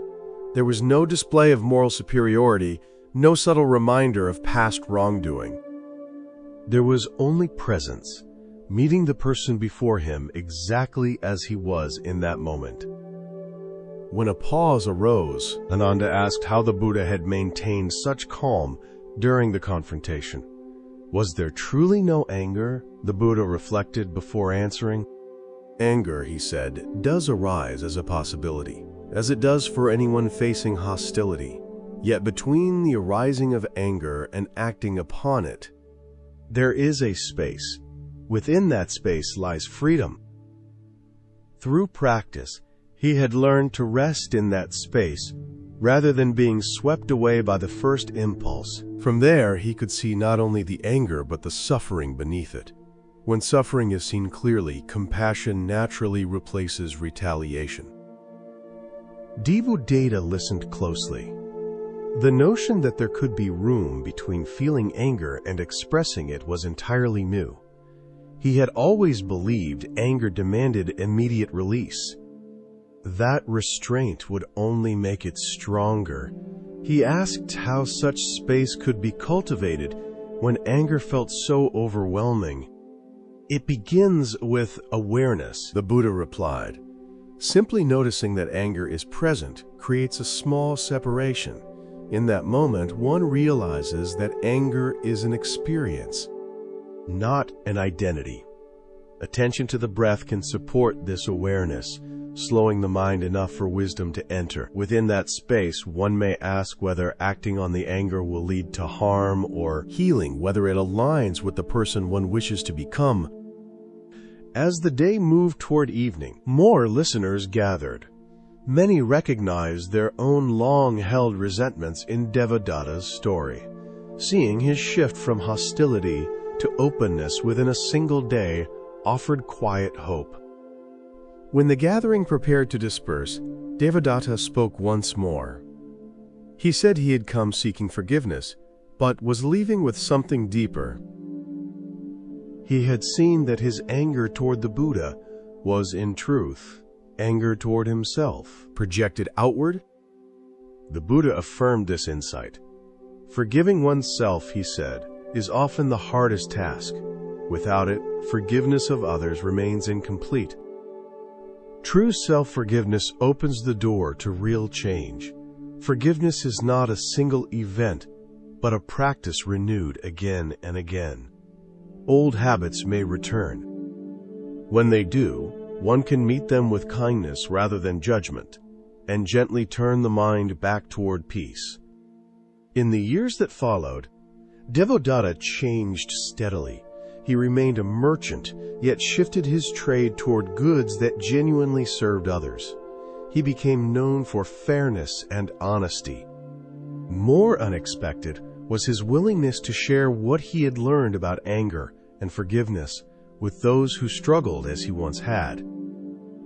The story of his encounter with the Buddha spread widely. Many found in it the courage to examine their own resentments and consider release, not for the sake of those who had caused harm, but for their own freedom from suffering. When the Buddha returned to the city years later, Devadatta was among those who welcomed him. They sat together beneath the banyan tree once more, no longer as adversaries, but as companions on the path. When Devadatta asked if the Buddha remembered their first meeting, the reply was simple. He remembered a man in pain, and now saw a man at ease. Neither state was permanent. Freedom lay in knowing that neither defined the truth of who one is.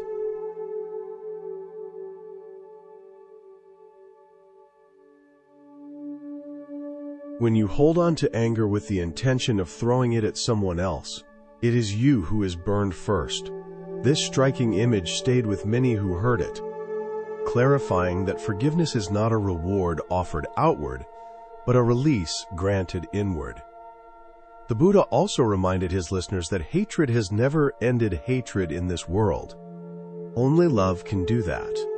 Responding to harm with its opposite, rather than mirroring it, became a central thread in Buddhist practice and a quiet guide for those wishing to step out of cycles of resentment and retaliation. As you drift closer to sleep, you might allow yourself to reflect on this freeing power of forgiveness. Is there someone in your life, perhaps even yourself, who might be eased by the letting go of a long-held grudge? What weight of resentment could be set down, not to excuse what happened, but to restore your own peace? The Buddha's teaching never suggested that forgiveness means approving harmful actions or erasing important lessons. Instead, it points toward releasing the ongoing pain of carrying yesterday's wounds into today. It is about loosening the grip of the past, so there is space for who you are becoming now. The Buddha taught that you yourself, as much as anyone in the entire universe, are worthy of love and care. This includes the gift of forgiveness, the choice to set down burdens too heavy to carry forward. As the night grows deeper, the teaching gently shifts toward another subtle truth, the hidden shadow within kindness itself. We turn our attention to balance in giving. Imagine now a mountainside monastery nestled among ancient trees, where a quiet lesson about generosity awaits. Let your body sink further into comfort as this paradox unfolds. With each breath, your limbs grow heavier and the mind settles. We are often told that kindness is always virtuous, that giving endlessly is the highest good. Yet this story reveals something less discussed, the shadow side of kindness. When giving too much drains the spirit and weakens our ability to truly help. This wisdom feels especially relevant in the modern world, where many struggle with boundaries and self-care. The Buddha taught that you can search the entire universe for someone more deserving of your love than yourself, and you will not find them. Caring for oneself is not selfish. It is the foundation of compassion that can endure. High on a forested mountain, surrounded by cherry trees and clear streams, stood a monastery known for its teachings on balanced living. There lived an elderly monk called Arrow, whose grounded understanding of life's complexities drew seekers from many regions. One spring morning, as cherry blossoms fell like soft pink snow across the temple grounds, a young woman named Kiara arrived. Her features were gentle, yet marked by exhaustion and quiet disappointment. She had traveled for days from her village, searching for clarity about a persistent unease that left her feeling hollow. After being welcomed and offered tea, Kiara was invited to sit with Master Arrow in the garden. His gaze was kind but penetrating, seeing past her composed exterior to the depletion beneath. She spoke softly, yet with resolve. Something in her life felt deeply wrong, though she could not name it. She explained that she had always been generous, the one everyone relied on for help, listening, and support. She gave all she could to others, yet felt increasingly empty, as though something vital was being drained away. She struggled to reconcile this with what she had been taught, that kindness should bring joy to the giver as well as the receiver. If that was true, she asked, why did she feel so worn down? Had she failed at kindness or misunderstood it entirely? Arrow listened carefully, noticing the tightness in her shoulders and the way her hands clung to the warmth of the teacup. He recognized a familiar pattern, someone who had mistaken exhaustion for virtue. He asked her gently when she had last done something purely for her own joy, without the aim of helping anyone else. The question startled her. She searched her memory and found nothing. There was always someone in need, she said. To pursue her own interests felt selfish. Ero nodded, his concern confirmed. He invited her to walk with him deeper into the garden and began to share a story passed down through generations. He spoke of a village surrounded by a rich forest. At its heart stood a magnificent cherry tree, ancient and revered. Its roots ran deep, its branches offered shelter, and its fruit was sweet and nourishing. The villagers believed their prosperity was tied to the tree's health. They stopped near a small pond where koi moved slowly beneath the surface. Ero continued. For many years, the villagers lived by balance. They took only what they needed and gave back through care. Each family tended the tree for a time, ensuring it received water and protection. This harmony lasted until attitudes shifted. As wealth grew, some families began taking more fruit while contributing less care. Others, seeing this imbalance, tried to compensate by giving even more of themselves.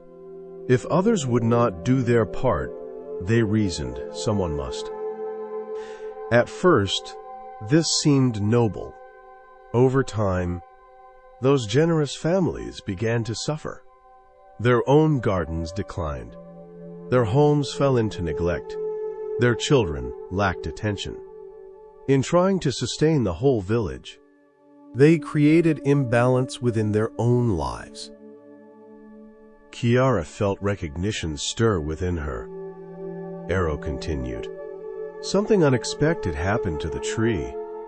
Despite all the care from a few, it grew weaker. Its fruit lost sweetness. Its leaves dulled. The elders were confused until a wise woman explained that the care itself had become unbalanced. Some gave nothing, creating emptiness. Others gave too much, creating dependence.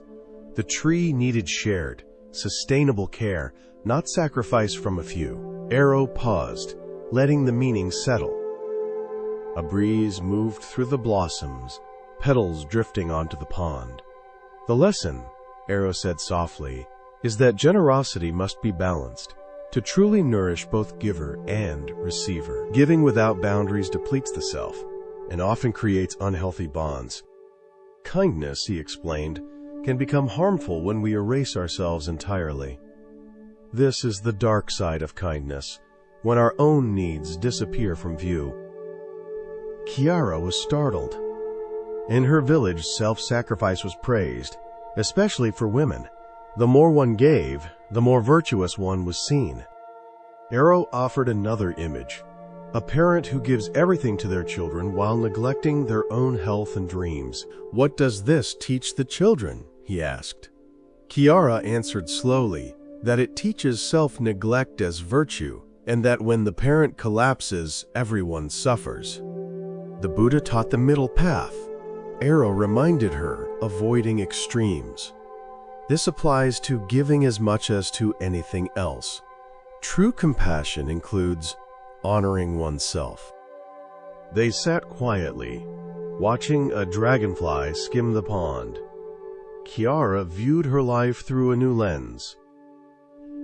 Excessive kindness, Ero continued, harms in several ways. When we never say no, resentment grows beneath the surface. When we ignore our own needs, we teach others that our boundaries do not matter. When boundaries are consistently crossed, Ero explained, kindness slowly loses its purity. What once arose from genuine care becomes tangled with obligation and quiet resentment. Even when unspoken, this inner conflict is felt by those around us. Compassion offered from depletion carries a different energy than compassion offered from fullness. Kiara listened closely, sensing how accurately his words described her own experience. She had often felt irritation toward those she helped, then guilt for feeling that irritation at all. Ero pointed out that this cycle was not a failure of character, but a sign of imbalance. When kindness is used to avoid conflict, to seek worth, or to earn love, it gradually turns against us. There is another subtle harm, he continued.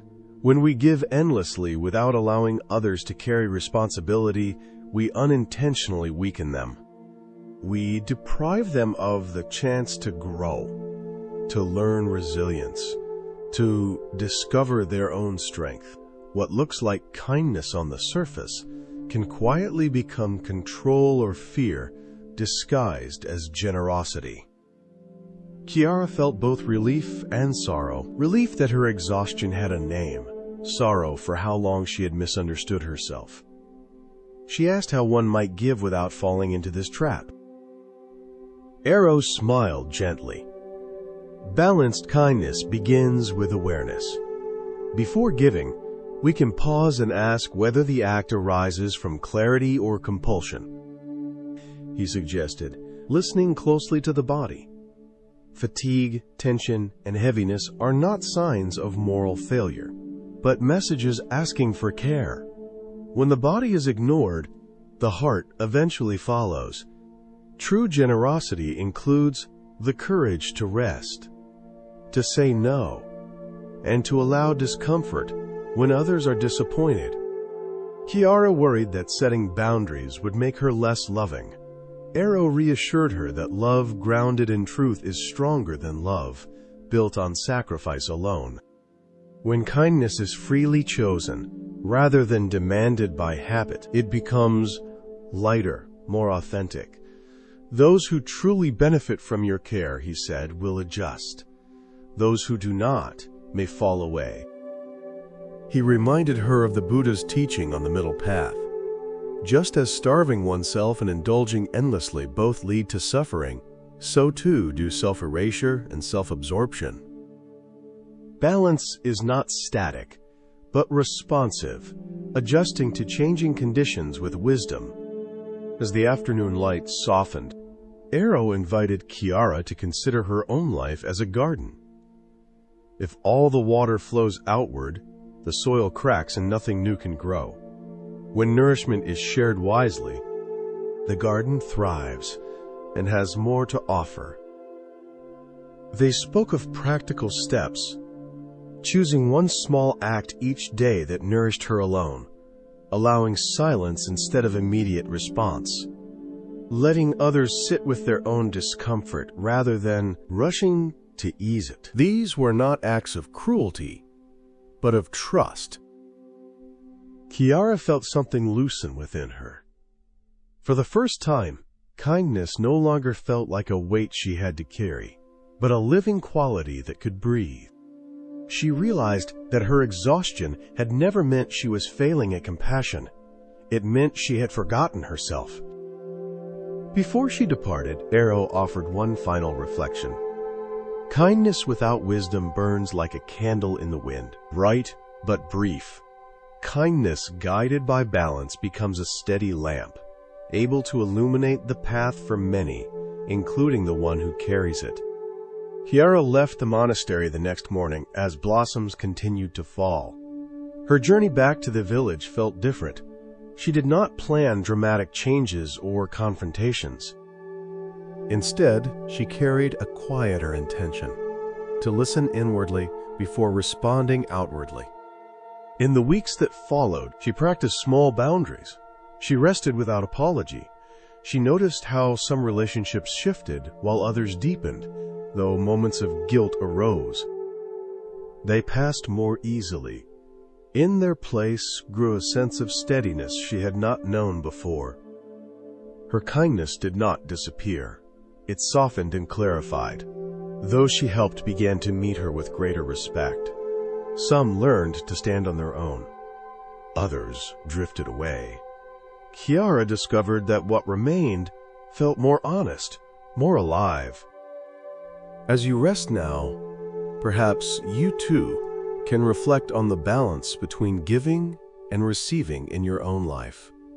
Where does your kindness flow naturally? And where does it leave you depleted?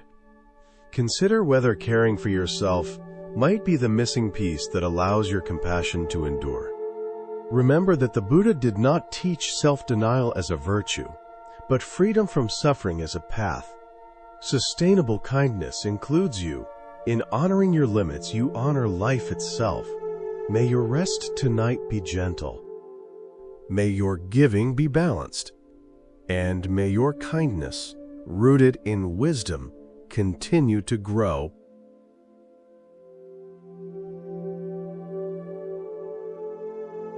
People slowly come to expect our self-sacrifice, Arrow explained, no longer receiving it as a gift freely offered, but as something owed. When this happens, appreciation fades, and giving becomes a silent obligation. Third, and perhaps most revealing, unbalanced self-sacrifice often arises not from love, but from fear. Fear of rejection, fear of losing one's place, fear of conflict. Actions born from fear, even when they look kind on the surface, rarely bring peace. Kiara lowered her gaze, noticing how her hands had finally loosened around the teacup. She spoke quietly. She admitted that she recognized herself in his words. She had been afraid that if she stopped being endlessly available, she would no longer be valued. Her kindness, she realized, had partly become a way of earning belonging, rather than an expression of genuine care. Arrow met her confession with warmth. He reminded her that the Buddha taught 4 sublime states of mind: loving kindness, compassion, sympathetic joy, and equanimity. Equanimity, he emphasized, is not optional. Without a calm, balanced mind, compassion becomes distorted and unsustainable. He rose and invited her to walk further into the garden. They moved toward a section where medicinal herbs grew in neat, deliberate rows. Arrow gestured toward the plants. Each one needed space to thrive. Planted too closely, they would compete for light and nourishment, and all would weaken. Human beings, he said, are no different. Without space for our own growth, we eventually have nothing nourishing left to offer others. As they continued, Arrow spoke about discernment in giving. True help, he explained, requires sensitivity to timing, capacity, and consequence. There are moments when assistance strengthens another, and moments when it quietly robs them of the chance to grow. He spoke of the importance of recognizing one's limits on any given day, rather than giving automatically from depletion. The Buddha taught that we must become islands unto ourselves, Arrow said. Not isolated, but inwardly grounded. When our well-being depends entirely on being needed or approved of, generosity becomes fragile. From inner stability, service becomes an offering rather than a transaction. By midday, they returned to a shaded pavilion where a simple meal awaited them. As they ate quietly, Kiara asked the question that had been forming within her. How, she asked, could she remain kind without losing herself? Arrow smiled, recognizing the sincerity beneath the question. He spoke of the middle way, the path between harmful extremes. First, he said, establish clear boundaries. Decide honestly what you can offer without resentment. Learn to communicate those limits gently and directly. Kindness does not require limitless availability. Second, release the guilt that often follows self-care. Rest, solitude, and nourishment are not indulgences, but necessities. Even the Buddha withdrew regularly from others to restore clarity and strength. Third, examine motivation. Ask whether an act of helping arises from clarity or from fear, from love or from the desire to be needed. Compassion rooted in hidden need eventually collapses under its own weight. Fourth, cultivate discernment. Sometimes the most compassionate response is to step back, to allow others to struggle, to learn, to develop resilience, before intervening Ask whether you are supporting growth or creating dependence. Finally, include yourself among your priorities. The Buddha taught that we have responsibilities to our own wisdom, ethical clarity, and inner peace. These cannot flourish when we are constantly exhausted by excessive giving. In the quiet of the meditation hall, Arrow guided Kiara through a practice of balanced compassion. It began with directing kindness inward, filling her own cup first. From fullness, he explained, compassion naturally flows outward without force. The meditation expanded slowly from self to loved ones, to strangers, to difficult people, and finally to all beings, while maintaining equanimity throughout. True compassion, Arrow reminded her, includes wisdom. It honors each person's path without taking it over. As evening settled across the mountains, Kiara prepared for her final night at the temple. She felt both unsettled and relieved. For the first time, she saw how her generosity, though well-intentioned, had quietly drained the joy from her life. Before parting, Arrow offered one final reflection. When patterns of excessive giving change, resistance often arises. Those accustomed to your sacrifice may accuse you of becoming selfish. When this happens, remember the tree. Restoring balance does not diminish compassion. It makes it sustainable. That night, Kiara reflected on the changes she would make. Time for her own interests. Space for rest. The courage to say no without apology. Most importantly, she would release the belief that her worth depended on how much she gave. The Buddha's teaching that worth is inherent, not earned, settled deeply within her. In the months that followed, her life gradually shifted. She gave less automatically but more consciously. Some relationships faded, others deepened. Her kindness became clearer, steadier, and unexpectedly joyful. When she returned to the mountain temple later, she shared what she had discovered. Giving with boundaries, she said, felt entirely different. It nourished rather than depleted. Arrow smiled, affirming her insight.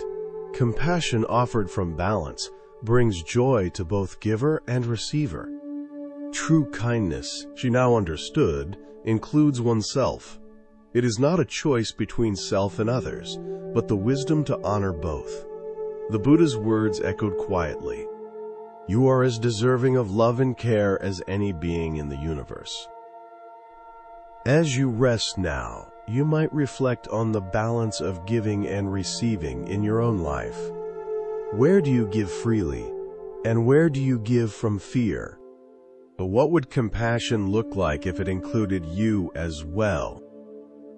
The middle way offers neither self-erasure nor indifference, but a steady path of authentic kindness. May your rest be gentle, may your giving be wise, and may your compassion remain whole. As the journey through ancient wisdom gently continues, the path leads toward a small temple resting beside a mountain lake. Fireflies hover above the still water like drifting sparks. Their light mirrored softly on the surface below. The air is cool and clean, scented with pine needles and the promise of distant rain. Everything here invites stillness, as though the land itself is listening. This place is known not for grand teachings or large gatherings, but for quiet clarity. Those who come arrive not to seek answers, but to loosen the questions they have been gripping too tightly. The temple stands modest and unadorned, its simplicity reflecting the understanding that true insight requires very little noise. Within this calm setting, the teaching of forgiveness returns once more, not as an idea to analyze, but as an experience to feel. Forgiveness here is not framed as moral obligation, nor as an act of generosity toward others. It is understood as a release, a softening of the inner hand that has been clenched for too long. The Buddha taught that resentment binds us to what is already past. each time the mind revisits old harm. It recreates the pain anew. Forgiveness breaks this cycle not by denying the wound, but by refusing to reopen it. In this way, forgiveness becomes an act of self-respect. Those who stay at the lakeside temple are encouraged to sit beside the water at dusk, watching the ripples fade back into stillness. They are invited to notice how every disturbance, no matter how sharp, eventually dissolves when it is no longer fed. The lake does not argue with the stone that strikes it. It receives the impact, responds naturally, and then returns to calm. So too, the heart can learn to respond without holding. The Buddha reminded his students that peace does not come from controlling the world, but from understanding the mind. When anger arises, awareness creates space. When space is present, choice appears, and within choice lies freedom. As night deepens and the fireflies thin, the teachings do not press for resolution. They simply offer permission to rest. Forgiveness does not demand immediate action. It unfolds at its own pace, guided by readiness rather than force. If there is someone in your life whose memory still tightens the chest, there is no need to resolve it tonight. Simply notice the weight. Notice the cost of carrying it. Often, the willingness to set it down begins with recognizing how heavy it has become. The Buddha taught that nothing is gained by clinging to suffering. Pain may arrive uninvited, but suffering is what we add by refusing to release it. Forgiveness removes that addition. What remains is not forgetting, but freedom.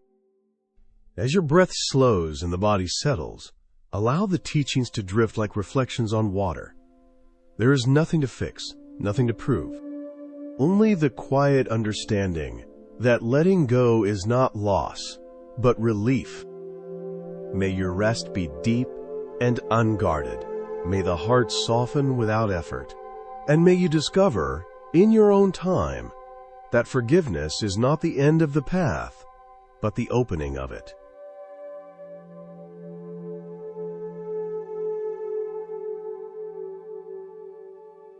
Allow yourself to sink even further into ease as this final teaching gently unfolds.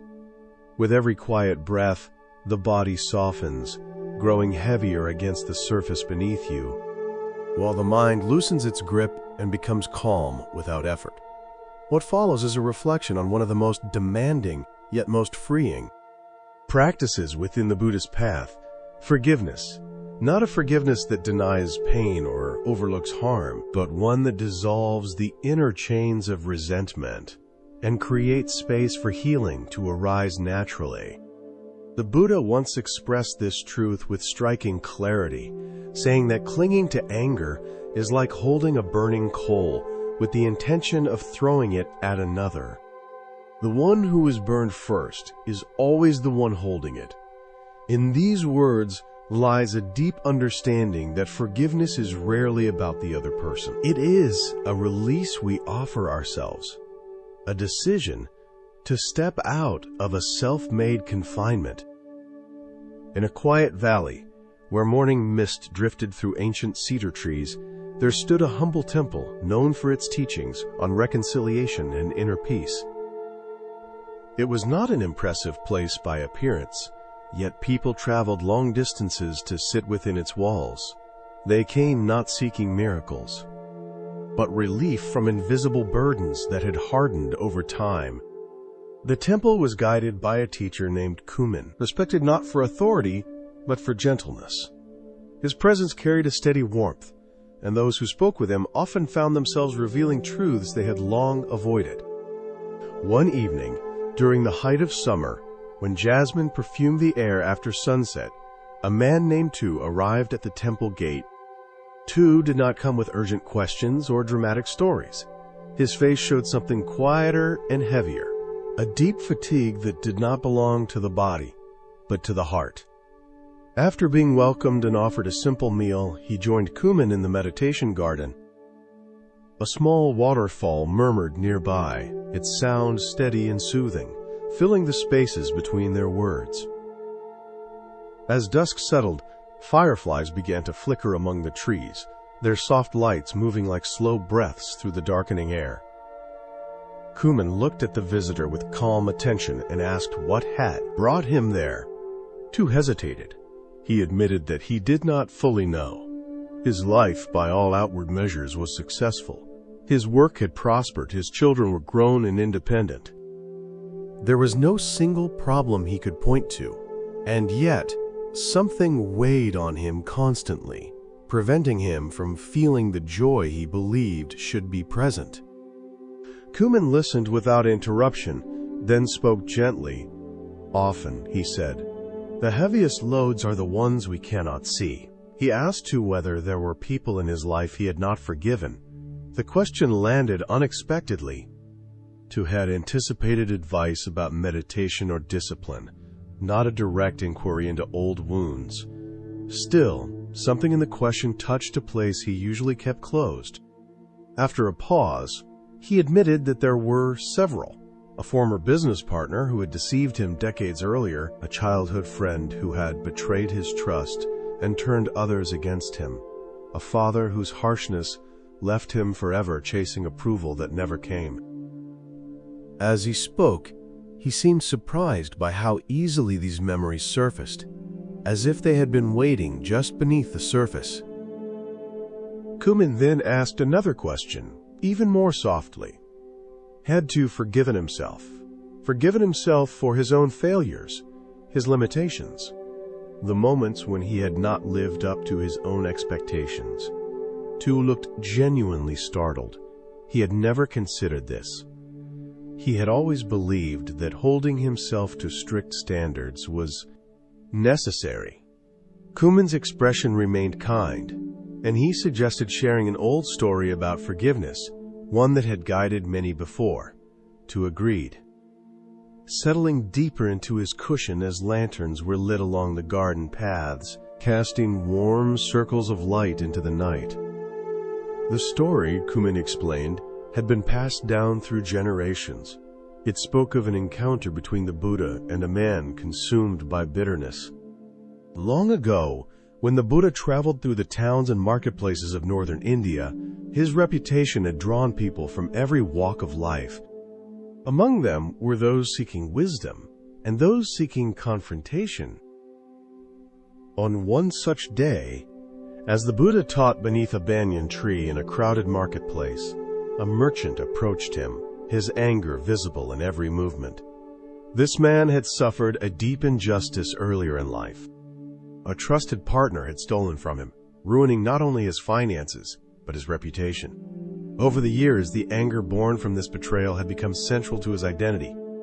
Forgiveness, as taught by the Buddha, felt to him like an insult, as though it dismissed the harm he had endured. As the merchant stepped closer, years of rehearsed grievances fueled his rage.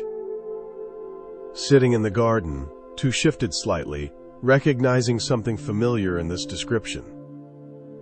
The burden he carried felt suddenly more defined, as if the story were giving it shape. Without warning, the merchant spat directly into the Buddha's face. The crowd reacted with shock, some moving forward in anger on the teacher's behalf. Yet the Buddha did not move.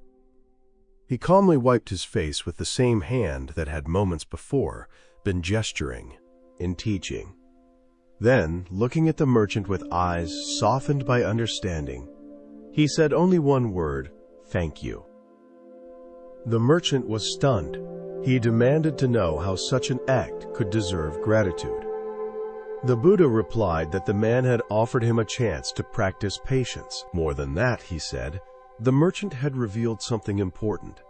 When pressed to explain, the Buddha gently told him that a heart burdened by hatred lives in a prison of its own making. A free heart does not need to humiliate another. Kuman paused here, letting the story rest in the stillness. The waterfall continued its quiet song. Somewhere in the distance, a night bird called Budna fought. The merchant, he continued, left that day confused and unsettled. Yet the Buddha's response had cracked something open within him.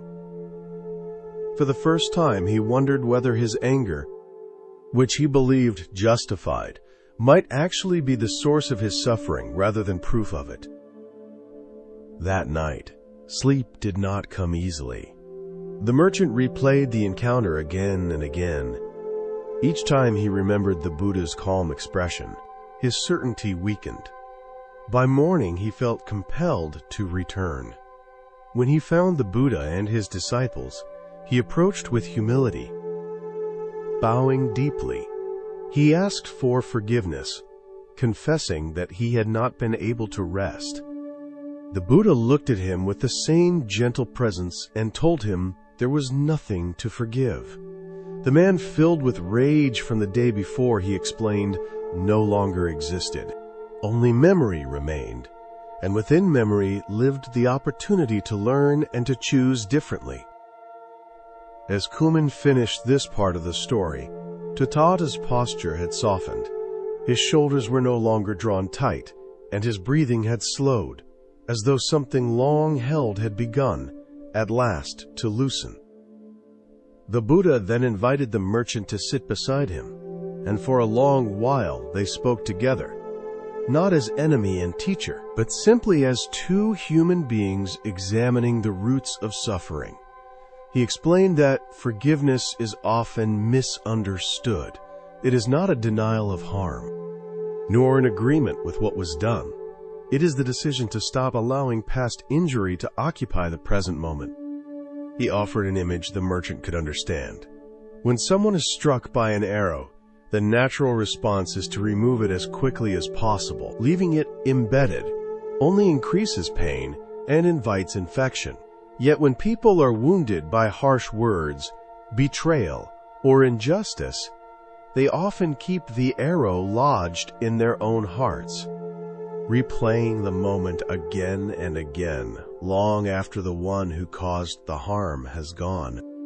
Removing the arrow, the Buddha said, does not mean pretending the wound never existed. It does not mean the one who caused the harm escapes responsibility. Justice, discernment, and boundaries still matter, but they can be pursued without hatred. Action taken from a clear mind is far more likely to bring resolution than action driven by rage. As Kumen spoke, the fireflies multiplied, their gentle lights blinking in irregular rhythms. To found his attention drifting to their movement. Noticing how each light appeared briefly, then vanished, leaving no trace. The story continued to settle within him, not as instruction, but as recognition.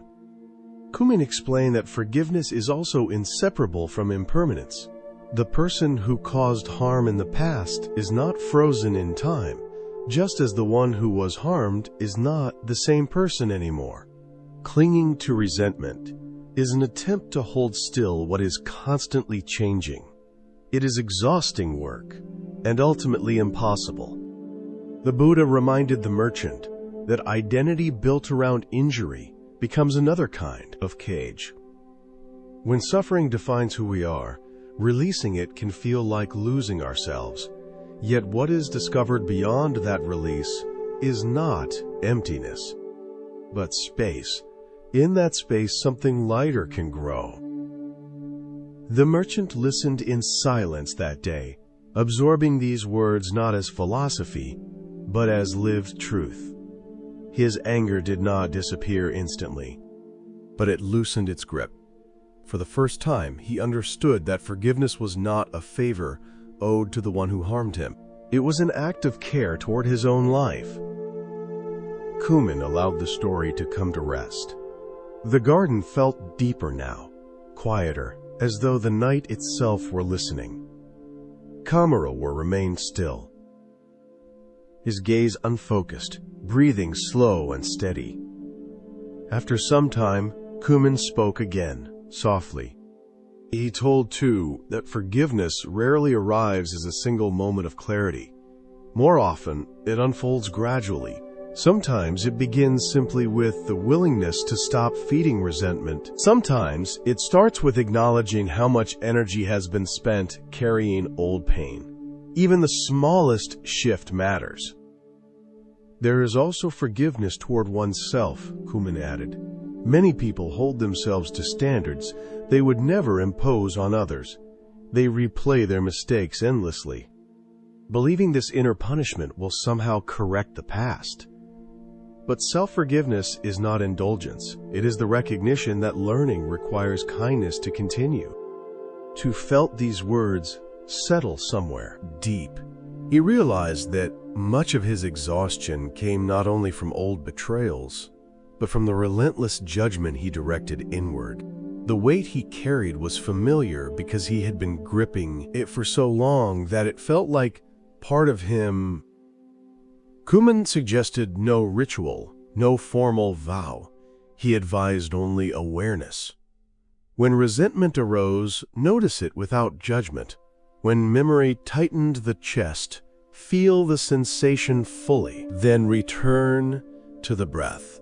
Forgiveness grows naturally in the soil of understanding. The night continued to deepen. The lanterns glowed steadily. The waterfall flowed without interruption, indifferent to past or future. Tu felt his body sink further into the cushion. Supported without effort. The story had not erased his pain, but it had changed his relationship to it. He understood now that forgiveness was not something to achieve, but something to allow. It was not forgetting, but loosening. Not weakness, but quiet strength. As the teaching came to its natural close, Kuman said nothing more. There was nothing left to add. Silence itself carried the remainder of the lesson. You can allow this same silence to surround you now. There is no need to resolve every memory tonight. No need to force the heart open. Simply rest in the understanding that release is possible and that it begins exactly where you are. With each breath, the body grows heavier, more at ease. The mind no longer needs to hold the past in place.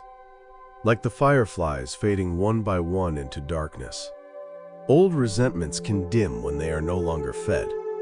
Sleep can arrive gently, without effort, and in that rest, something within you may begin to forgive, not because it must, but because it is finally safe to let go.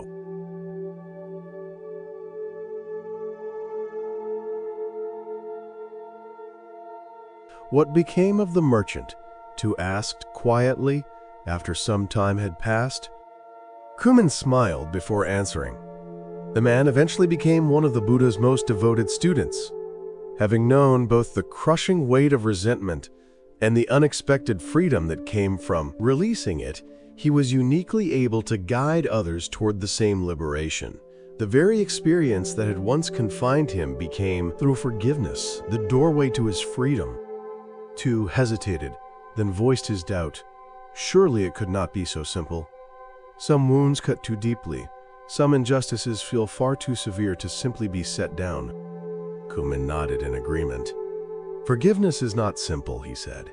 It is rarely a single act, but a process, sometimes a long one that unfolds over years. The Buddha never encouraged people to deny their pain or declare themselves healed before they truly were. What he offered instead was a practice, a gradual way of loosening the grip of resentment. Kuman asked whether Tu wished to learn this practice. Tu nodded, sensing a cautious hope replacing the heaviness he had carried for so long. The practice begins with honesty. One must first acknowledge the full depth of hurt without minimizing or justifying it. This step honors lived experience and prevents forgiveness from becoming shallow or forced. Only when pain is clearly seen can release be genuine. Next comes the recognition that resentment does not protect us from future harm. It only extends suffering into the present. As the Buddha taught, it is like continuing to drink poison while expecting another person to be harmed by it. Seeing this truth does not erase the pain, but it weakens its hold. Then comes the distinction between the harmful action and the person who committed it. Harmful acts arise from ignorance, fear, confusion, or unresolved pain. This understanding does not excuse behavior, nor does it deny responsibility. It simply reveals the shared human condition beneath even the most painful actions. Finally, there is a conscious choice to release resentment, not for the benefit of the other person, but for one's own freedom. This release can be supported through simple imagery, such as setting down a heavy burden or opening a clenched fist and allowing what it holds to fall away. Tu reflected carefully on these steps. He then asked about forgiving oneself, admitting that he often judged his own failures more harshly than he judged others. Kumin replied that self-forgiveness follows the same principles, yet it is often the most difficult practice of all. One must learn to offer oneself the same compassion that would naturally be extended to a dear friend. The Buddha taught that all beings deserve compassion, including the one who looks back from the mirror. As the night deepened, Kumin guided Tu through a forgiveness meditation. It began with small, manageable hurts, then gradually moved toward deeper wounds, including those Tuasik had inflicted upon himself through years of self-criticism. The meditation did not seek immediate transformation. It simply planted seeds that would continue to grow long after Tu left the temple. Forgiveness, Kumin reminded him, unfolds like a tightly closed flower opening slowly toward the sun. Each small release creates space for the next, until what once felt impossible becomes natural. Tu remained at the temple for 3 days, learning more about this practice and gently applying it to the specific relationships that had contributed to his invisible burden. On his final evening, he shared tea with Kumin in the same garden where their first conversation had taken place. He noticed a change within himself. He felt lighter, though not entirely free of old patterns. The roots of resentment were deep, but now he could sense the possibility of freedom in a way he never had before. Kumin affirmed that this glimpse of possibility marked the beginning of true transformation. The Buddha taught that if liberation were not possible, he would not have taught the path toward it. Tu then asked, what happens when forgiveness is practiced? But the other person never acknowledges the harm they caused. His former business partner, for example, had never admitted any wrongdoing. Kumin explained that reconciliation requires participation from both sides. Forgiveness does not. Forgiveness is something one can practice regardless of the other person's awareness or response. It is primarily about inner liberation, not external absolution. The Buddha clearly distinguished forgiveness from foolishness. Forgiving someone does not mean trusting them again if they have proven untrustworthy. It does not require resuming harmful relationships. It simply means releasing the burning coal of resentment so one's own hand can finally heal. As moonlight spread across the garden, illuminating the still water and softly falling cascade, Tu felt a calm he had not known for years. Returning to his busy life no longer felt like returning to a burden. It felt like an opportunity to practice this understanding in ordinary moments. Before parting, Kumin offered one final teaching. The Buddha said that in the end, what matters is how deeply we loved, how gently we lived, and how gracefully we learned to let go of what was not meant for us. Forgiveness is the art of letting go with grace, releasing not only others from judgment, but oneself from the prison of resentment. In the months and years that followed, Tu's relationship with his past slowly transformed. The practice was not always easy. Old resentments sometimes resurfaced, especially when new situations echoed earlier wounds. Each time, he returned to the practice he had learned, acknowledging pain honestly, recognizing that clinging only prolongs suffering, seeing the shared human condition behind harmful actions, and choosing release again and again. With repetition, The process became more natural. Less effort was required. The practice of forgiveness began to shape not only his relationship with the past, but his experience of the present. He found himself less reactive, more inclined to assume goodwill, and more capable of addressing conflict early before it hardened into resentment. His capacity for joy expanded, as the energy once consumed by grudges became available for creativity, appreciation, and service. His work as a merchant, once hollow despite its success, now felt meaningful as he used it to support his community. From time to time, he returned to the temple to deepen his understanding. During one visit, he shared an important moment. He had spoken again with his former business partner, not seeking apology or confession, but simply closure. The other man still viewed events differently, denying any deliberate wrongdoing. In the past, this would have reignited Tu's anger. This time, he could understand how the other man genuinely saw the situation, even without agreeing with him. Kumin recognized this as deeper forgiveness. Not merely the absence of anger, but the wisdom to see how differently each person experiences the same event. The Buddha taught that we do not see the world as it is, but as we are, shaped by memory, fear, and desire. The meeting brought peace not through vindication, but through releasing the need for it. Tu realized he did not need the other man to see through his eyes in order to be at peace within himself. Kumin smiled, reminding him that hatred is never ended by hatred, but only by love. This love is not naive or sentimental.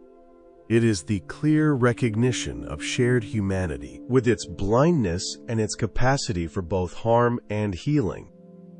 As you move towards sleep, you may reflect on this same possibility. Are there resentments you have carried so long they feel like part of who you are? What might it feel like to begin loosening your grip, not for the sake of others, but for your own freedom? Forgiveness does not excuse harm or deny wounds. It does not require renewed trust or continued closeness. It simply means setting down the burning coal so your own hand can heal. The Buddha taught that when we release anger and pride, when we are bound by nothing, we move beyond sorrow. This path to freedom begins with a single, quiet choice. The choice to open the clenched fist and release what no longer serves peace. As these teachings settle, allow them to rest gently in your mind. Like seeds in fertile soil, they continue to grow even as you sleep. Peace is not found outside. It arises from within. And in that stillness, you may awaken lighter, wiser, and more at ease with the unfolding of your own path. As the night moves toward its deepest quiet, allow the final threads of these teachings to weave themselves together without effort. Nothing more needs to be understood, remembered, or resolved right now. What has been heard has already found its place. You have traveled through reflections on connection, on kindness, on discernment, on balance, and finally, on forgiveness. Each teaching points back to the same gentle truth. Freedom is not found by controlling life, but by meeting it with clarity and an open heart. People enter your life, not by accident, but by resonance. Some arrive to walk beside you for a long time. Others appear briefly, leaving lessons rather than permanence. When this is seen clearly, clinging softens, and gratitude becomes possible, even for encounters that once felt painful. Helping, too, reveals its deeper wisdom. There are moments when support nurtures growth, and moments when stepping back allows strength to emerge. True compassion is not measured by how much you give, but by how wisely you give, including the care you offer yourself. Boundaries are not walls. They are quiet agreements with life that protect what is essential. When kindness flows from fullness rather than exhaustion, it becomes steady and sincere. It no longer seeks approval or fears rejection. Forgiveness completes this circle, not as an obligation, not as a moral demand, but as a release. It loosens the grip of the past so the present can breathe. It allows the heart to rest from its endless guarding. You may notice now how the body feels heavier, supported by the surface beneath you. The breath moves on its own, unhurried. Thoughts arise more slowly, like distant echoes, rather than urgent calls. There is nothing you need to do with these teachings tonight. They do not require effort. They work quietly, beneath awareness, shaping perception over time. Just as seeds germinate unseen in dark soil, insight continues to unfold without your supervision. Rest is part of the practice. Sleep, too, is a teacher. So allow yourself to drift. Let the mind soften its edges. Let the heart remain open without strain. The path does not need to be walked all at once. May your rest be deep and undisturbed. May your dreams be gentle. May you awaken carrying a little less weight, a little more clarity, and a quiet trust in the unfolding of your own journey. And for now, simply sleep